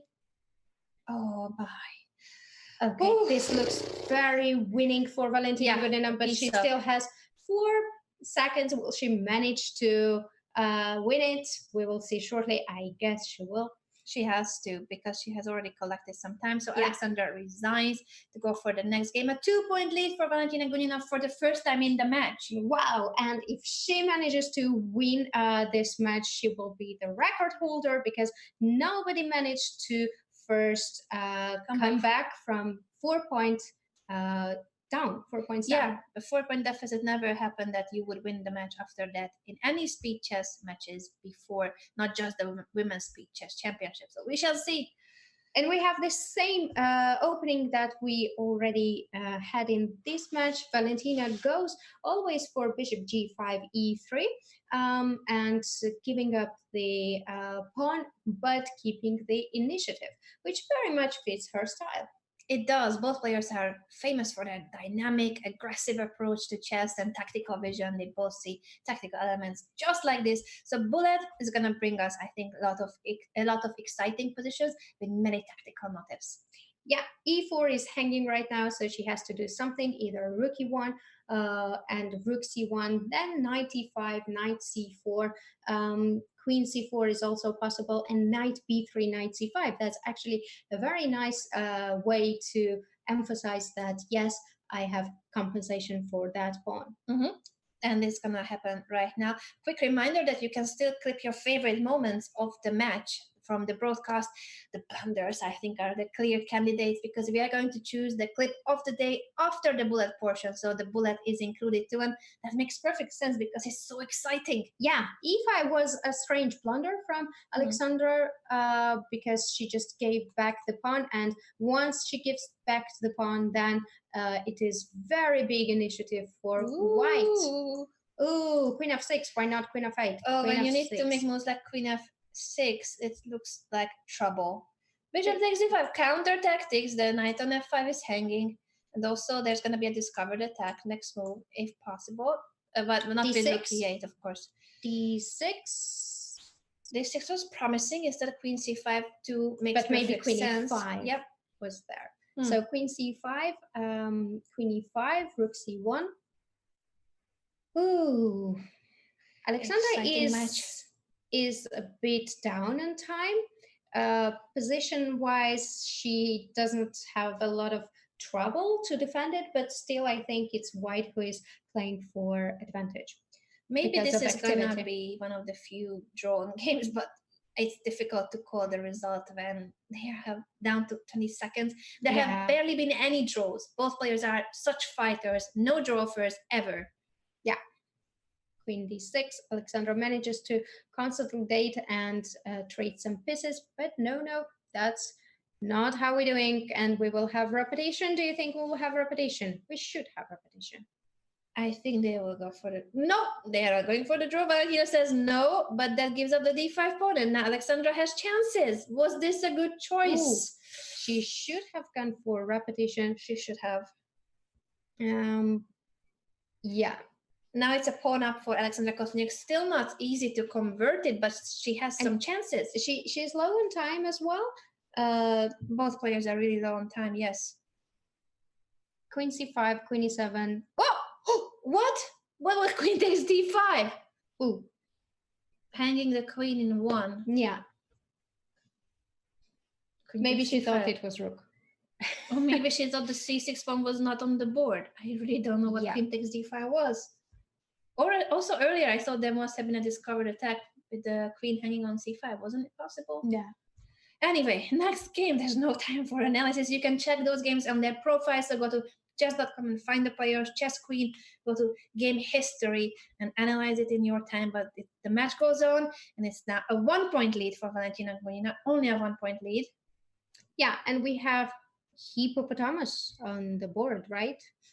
G4, queen G3, knight F3, H4, G5. That's the way I like to play.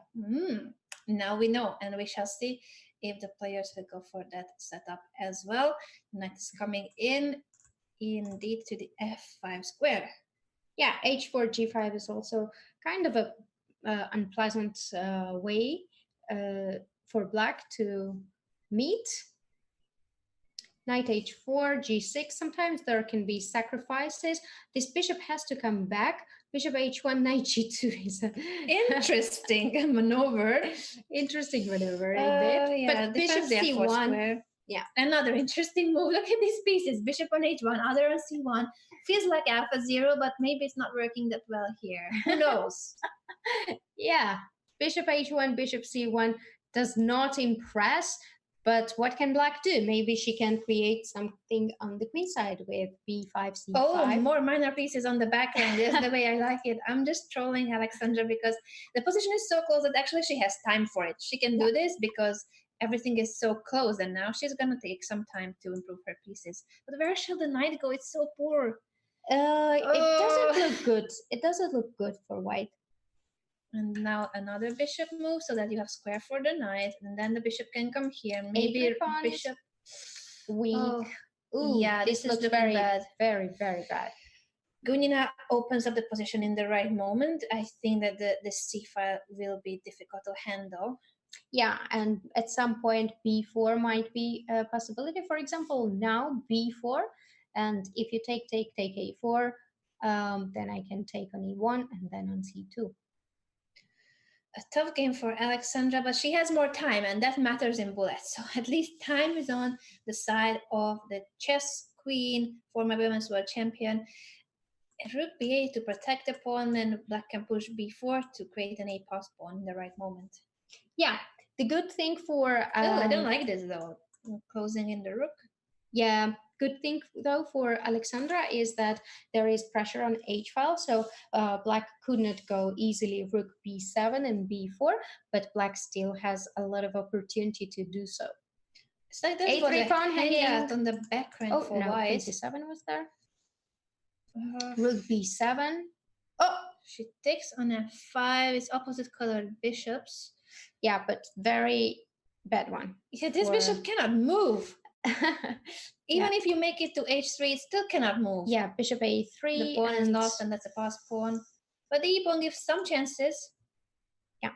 Oof. Bishop e7 I would play, but the queen will come in. The queen f5 is a threat. That's almost mate. Almost. And then, what's next? Wait.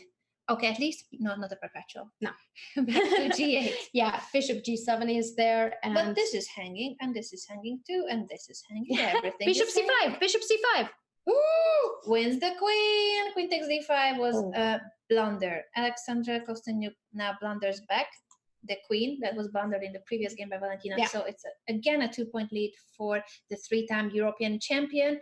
And there's only 18 minutes left from the match. Yeah, and we can see that Alexandra is a bit nervous.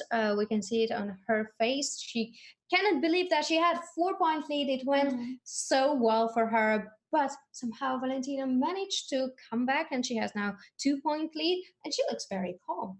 She does look very calm. To be fair, she also looked calm when she was 4 points down. Somehow she looks so chilled. She's in a zen mode, but Alexandra is more expressive. We can see her when she's happy, when she's angry, disappointed, all sorts of emotions going through Alexandra Kosteniuk. But now, clearly, she is upset. Yeah, that's true. And what do we have on the board? Open a file, but the development. White is ahead in development, and the knight on d4 is a very, very good piece. I like it for white, though it is not very clear if white can manage to convert it into something serious. We shall see that in the sport, as it has just been pointed out by Smarter Chess in the chat. It will be the biggest comeback in speed chess history if Valentina Gunina manages to win the match. There has never been a case where a 4-point deficit was turned into a match victory. Yeah, let's see if she manages for that. For now, we have still a lot of bullet games ahead because we just started. It was we had just two or if this is third game, right? I think we have seen more, but it's going very quickly. Anyway, still over 16 minutes left from the match, so there's a lot of room for Alexandra also to hit back, and she's a great bullet player. She has more experience than anybody playing on Chess.com and playing online chess. Yeah, 95. Can she go 95 now? If then h6 would be problematic. Yeah, 95 rook d4 is not a threat anyway because of queen e5, so 95 doesn't make much sense. h6, king g8, queen d8, check, king f, queen f8 was possible.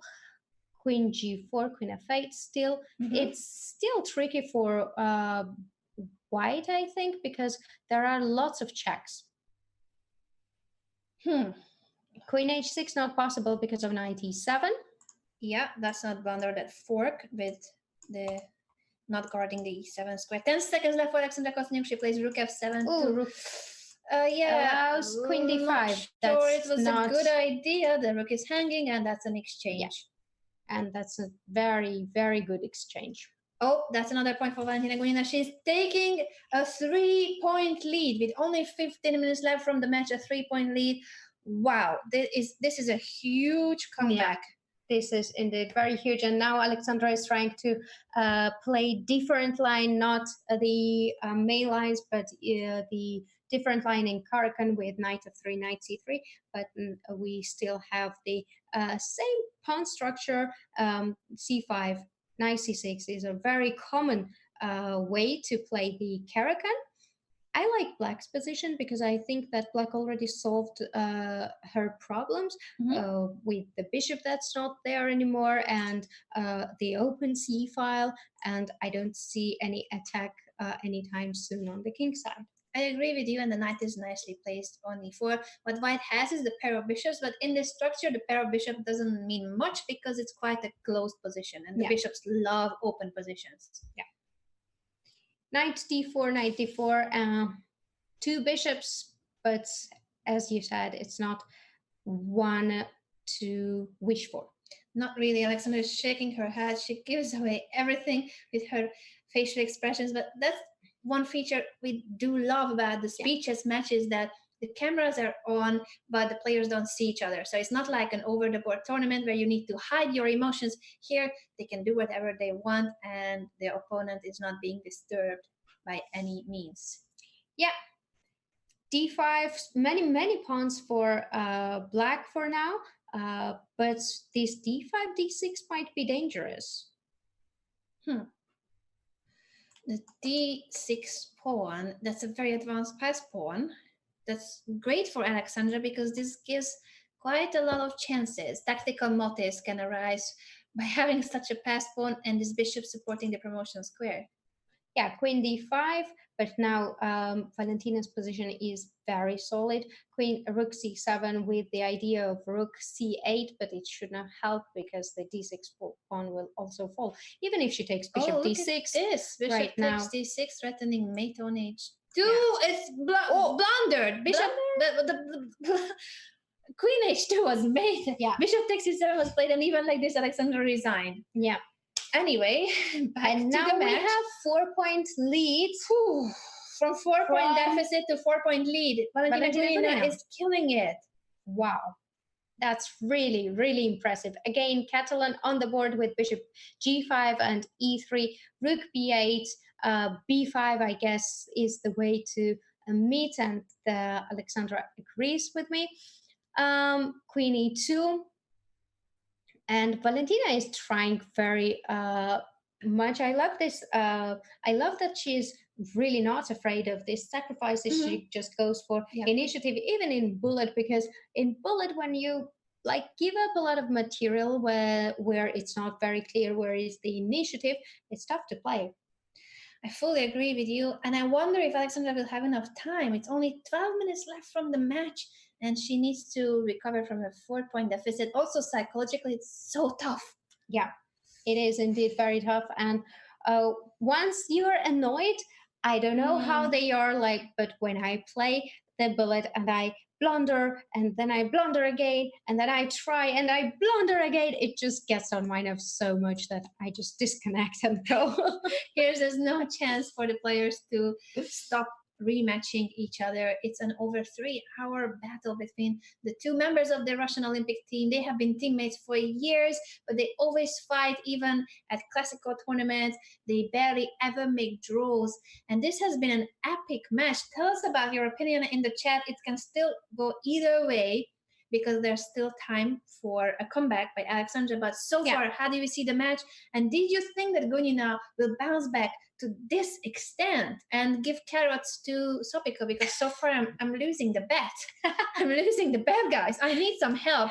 Can I get some support in the chat? And I'm going to spam emotes. Oh my God. Spam. Chocolates. Spam. Lots of dark chocolates. I need some David Hasselhoff support as well, would be appreciated.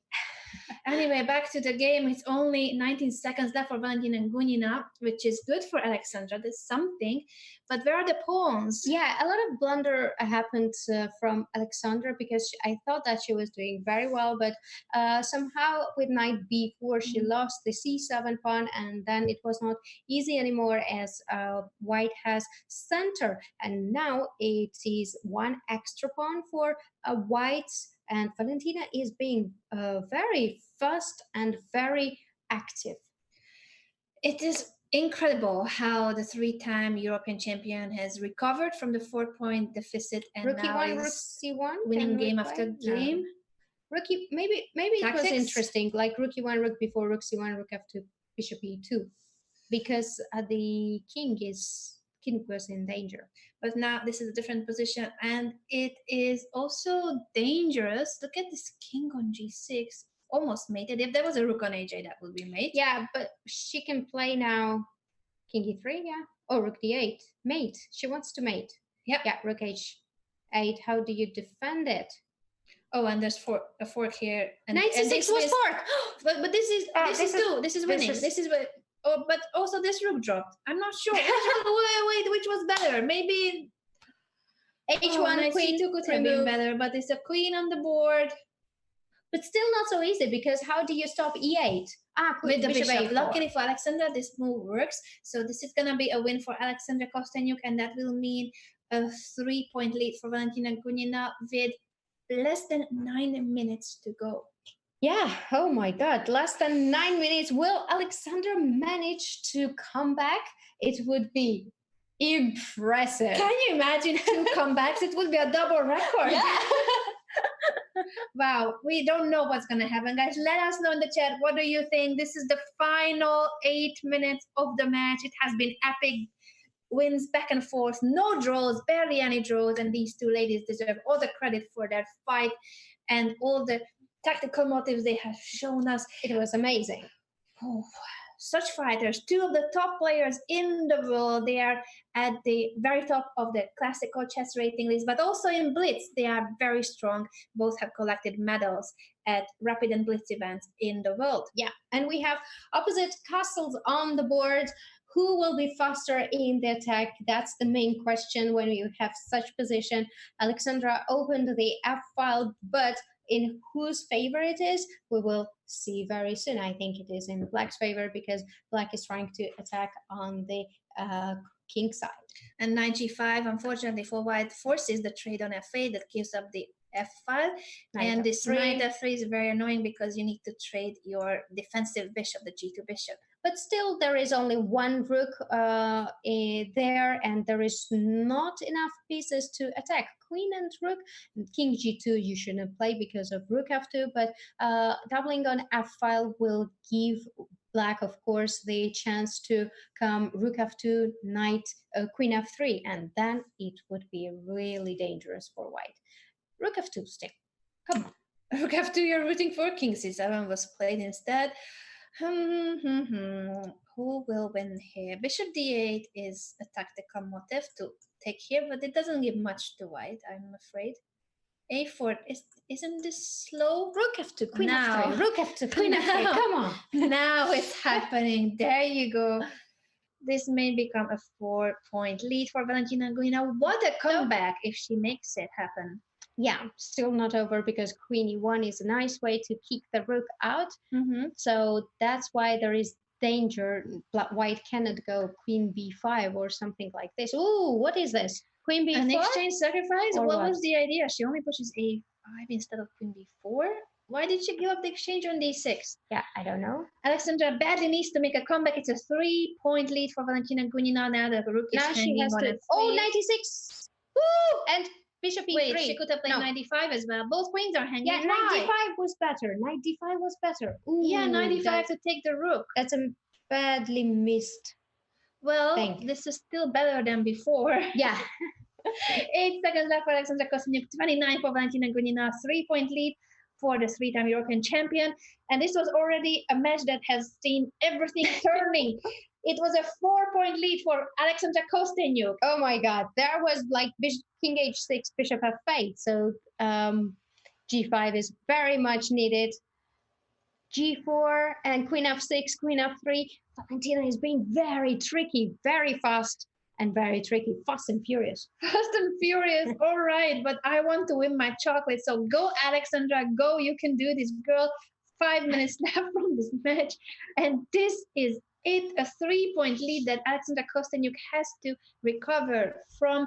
Gunina turning the tables midway through the match. It's incredible. Yeah, it's indeed incredible. Now it looks like Alexandra has very good chance, but if this is perpetual, then Valentina has very good chance to win the match because 3-point lead is something. What is this? Wait, no. She didn't go for a draw. She didn't go for a draw. She's a fighter. These ladies never offer a draw. We haven't seen barely any draws in this match. It's all decisive results except for a very few games. But I'm not sure that Valentina is aware that she's leading in the match because she doesn't go for a draw. But is that in bullet, every player loses track of the record. Yeah. So they just don't know it. Most players tell us in the interviews that they had no idea, and it's because it's happening so quickly. Yeah. Knight d5 taking this. So Alexandra has 3 pawns up, but the time is ticking. The longer this endgame, the better for Valentina. So even though she has a lost endgame, she needs to keep playing to lose time because it's only 4 minutes left from the entire match. Yeah, I think she really doesn't know. And how do you see if Alexandra manages to equalize the score and then we will have time? Oh, yeah, I would love to see a playoff. Yeah. I don't know if it's going to happen, though, because there's no time, less than 4 minutes. It's just not enough. This is going to be a win for Alexandra Kosteniuk, but there's still a 2-point lead for Valentina Gunina. We're going to see 2, 3, 4 bullet games. Depends. Exciting. I think Valentina is not aware of the lead in the match, so she's not making draw because she had they were repeating moves, but Valentina just refused it. And now we have the this is like Carlsbad with g6 I call it, but this is of course the Grunfeld kind of system with c6. Why did she give up the pawn? Because of getting the bishop. But yeah, interesting choice. There's a pin on the d5 now. Attacking the d5 pawn is the idea of white. Shout out to Danny Rensch. I just realized that the one and only Danny is here with us in the chat, and he's saying that Alexandra has to win and win it real quick, clearly supporting our streamer Alexandra Kosteniuk. And once again, you can follow Alexandra on her channel that is called Chess Queen. She streams regularly on Twitch, and we hope that Valentina will also start streaming because that would be very entertaining to watch. Yeah. I agree, but I think I will get my carrots. She Knight of has 6. made a bet that I'm about to lose again. Why am I losing all the bets I make with Sopiko? I just want my chocolate, please. Knight G5, Knight G5. H5, look at this attack. But oh, Valentina is attacking. Maybe I should root for Black attacking. Where's Black's attack? Where's Black's attack? Black has a lot of pawns. No. Black has 2 extra pawns, so you cannot be that unhappy. But I think that after H5, Bishop H3 is a very nice move. Take it. Take it. Less than 2 minutes left from the match. This is about to be over. Take on it's a E4. 2-point lead. Take on E4, F takes E4, Queen E6, Queen F7. Do we have enough compensation? Not really. Rook F4. I have 2 pawns hanging now, so Rook F4 is a good idea. But the A, well, no, this is too greedy. G6 pawn is hanging too. Queen G7 Queen. is solid. Safe and sound. Go for it, Alexandra. You can do it. Yeah, Trade on F4 to bring the other rook as well. Good job. Queen F7 once again. Now F4. No, Rook E2 instead. Then Rook D3. F5. Yeah, a rook endgame. The problem is that even if it's a winning rook endgame, it is the time you spend on winning a rook endgame that will matter, because it's a minute left from the match. She has to win it before the minute is over to get another game. Wow. Wow, this is very, very exciting. I think she will manage to win this game before the minute is over. We will have one more game, and that will be very, very exciting. Decisive. Yeah. Okay, Alexandra wins. There's still time, less than a minute, but Alexandra gets her last game. Valentina resigned. She's not aware. She's not aware that she is ahead. Oh my God. She may think that she needs a win herself. Yeah. She thinks she needs a win. And this is the decisive game. If Alexandra Kosteniuk, I really want to win the bet, but I really want now Alexandra to playoff. I want playoff. This would be amazing. I thought that this would be a very equal, very epic and exciting match to follow, but I didn't think it was going to be this close. We either see a playoff. If Alexandra wins, then that's it. She ties the score, coming back from a 4-point deficit. Both players. Both of them. It's amazing. I want overtime. I do want overtime. Yeah, I also want the playoff. So, okay, we both go for Alexandra. Come on. Thank you. Come on, Alexandra. But we like Valentina a lot too, but we do want to see more chess. We do. H3, G4, F5, or G5. I'm glad that finally you're telling me the plans for Alexandra, not just her opponent. So far, you've been just spitting out moves for Valentina. Knight G3. Okay, that's also fine. No worries. Queen D3, you have it under control. Queen D3, G4, G5. Go for the mate. Queen D3. Queen D3, and then 94. Yeah, it doesn't help that much. 94. This knight is annoying, so she trades it. It's a heavy piece endgame / middle game. Yeah, I agree with Danny in the chat. Anymore. The position is not so exciting. I was going to say that I agree with Danny in the chat. He's saying that the winner of this match is a clear favorite in the finals, and I think that's true because this has been such an epic. Tactics. Oh, but that's for Valentina. It's a pin on the C file. Rook B4 would be even nicer, I think. Rook B4 now. Now, Rook B4. Another tactical motive because of the same pin. Rook B4. goes Rook D2. I feel like both of these players would deserve to make it to the finals, but only one of them will qualify. Who will it be? Alexandra Kosteniuk or Valentina Gunina? This is the final game. This is the final game. Time is already up. And who it's gonna be? C6, Rook C6. I like the chances. Don't give up. I like the chances. Go A4, B5, A5, B6. Get the pass pawn or mate. Mate is also fine. G4. I'm not sure I like that though because it's the white king that's also weak. Yeah, Queen. Why? Queen H5 this also is not, coming. No, this is it. This is gonna be over. Oh no, that's it. That's Queen G3 and mate next move. That's it. This is game over and match over. What an epic fight. This has been the final game. And with a win for Valentina Gunina, a 2-point lead overall, but Alexandra almost turned the tables. It was amazing. It was amazing. Really amazing match. The most exciting one so far. I agree with you. The women's most speed chess. exciting of all the women's speed chess championships. But don't go anywhere, because we are going to interview the players. We're going to go for a very quick break and show you the clip of the day that we have chosen from the broadcast. And then we are back with the post-match interviews and what Alexandra and Valentina will tell us. Yeah, stay tuned.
Though she has an exchange, but I think that it's very tricky position because the bishops are on the board and queen also is on the board.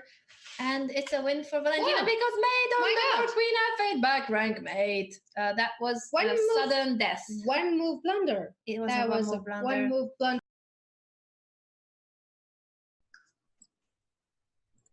Welcome back to the broadcast, everybody. This has been an epic battle, and epic I don't even think is an adjective that describes what has happened perfectly, because this has been unbelievable. Congratulations, Valentina, on winning the match. Awesome.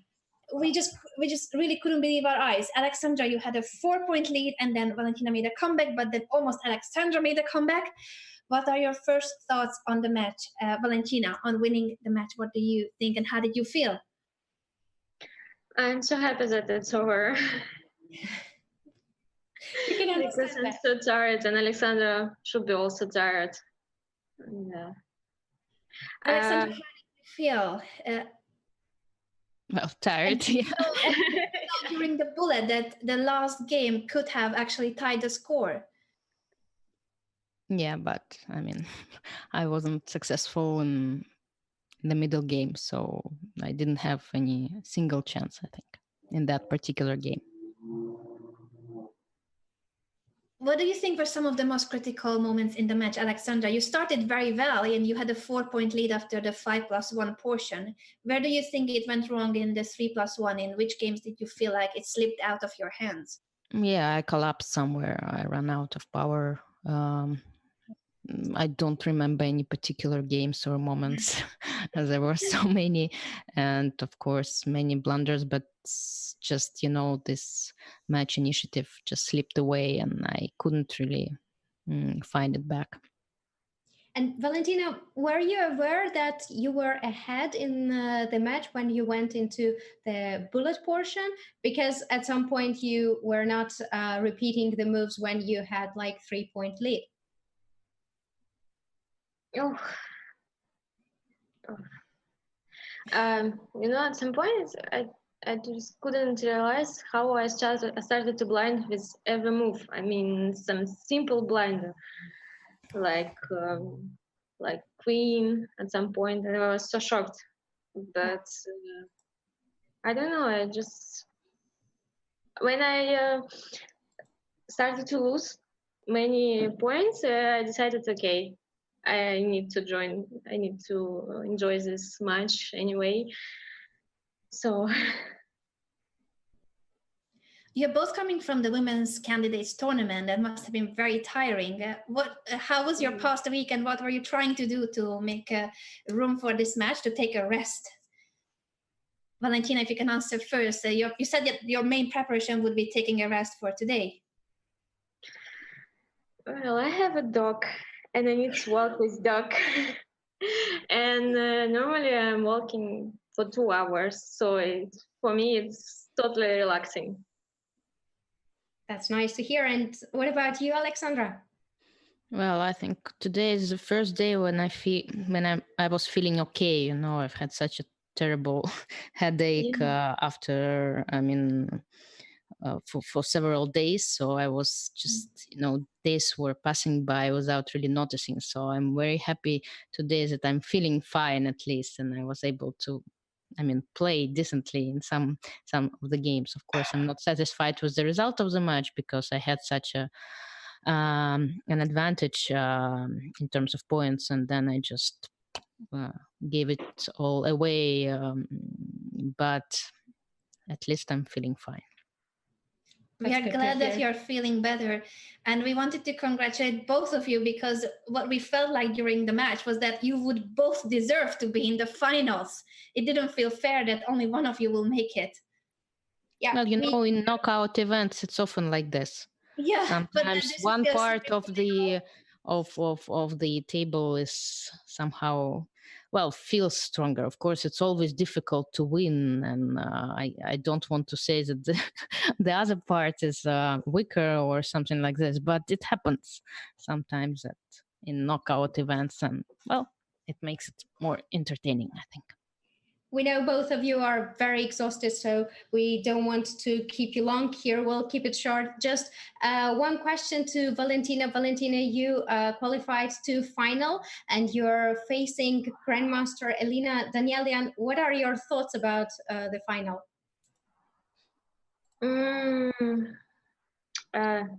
Yesterday I wrote to Alexandra about the dates. I wasn't sure about the match will be today, or because I mixed everything, and tomorrow I'm going to holidays, so I don't know. Nice. I don't know about the final match because I will still be on holidays during the match, so that's next Thursday. Will you be on holidays? Yes. Oh, okay.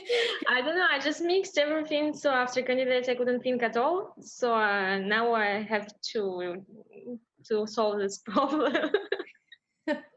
Is it okay to reveal where you're going on holidays, or is it a secret? It's a secret. Okay. Well, we hope that you will have good internet connection wherever it is. Yeah. Thank you. Thank you very much, both of you, for such an amazing match. It was really exciting. Okay. And we also hope that, Valentina, you will start streaming. We have been giving a shout out to Alexandra. Guys, you should follow Chess Queen on Twitch, and we hope that one day Valentina will also start streaming. That would be epic. Good luck to you, Valentina. And Alexandra, we hope to see you on Twitch soon and at other Chess.com events, because you are one of the most active players ever on the website of Chess.com. Yeah. Thank you. Thanks everyone for tuning in. This has been the semifinals of the Women's Speed Chess Championship. Valentina Gunina advances to the finals, and she will be playing, now we know, from her holiday location. Yeah, that's great. I know. I'm curious. Where is she going? I would love to know. But yeah, let's keep the gossip aside. And this has been the most epic match we have been commentating on with Sobiko by far. Yeah. And we can say that every match has been really exciting, but today it was a nail-biter. 4-point deficit that Valentina Gunina had to come back from. It never happened in speed chess history ever. Yeah. Not just women's speed chess. Yeah, and Alexandra had a chance to come back, equal the score, and go into playoffs. That would have been unbelievable, but it was an amazing match. Thank you everybody for staying with us, for tuning in, and we'll see you in the finals. We will, and don't go anywhere, because we are going to raid the commentator of the Women's Candidates Tournament. She has covered every single round of the tournament in Kazan where Alexandra and Valentina competed. Her name is Alexandra Botes, and she needs no introduction. Say hi to her from Sobiko and me. And we will see you guys next Thursday at the finals. Elina Danielian versus Valentina Gunina. Who will win? We shall see. Goodbye.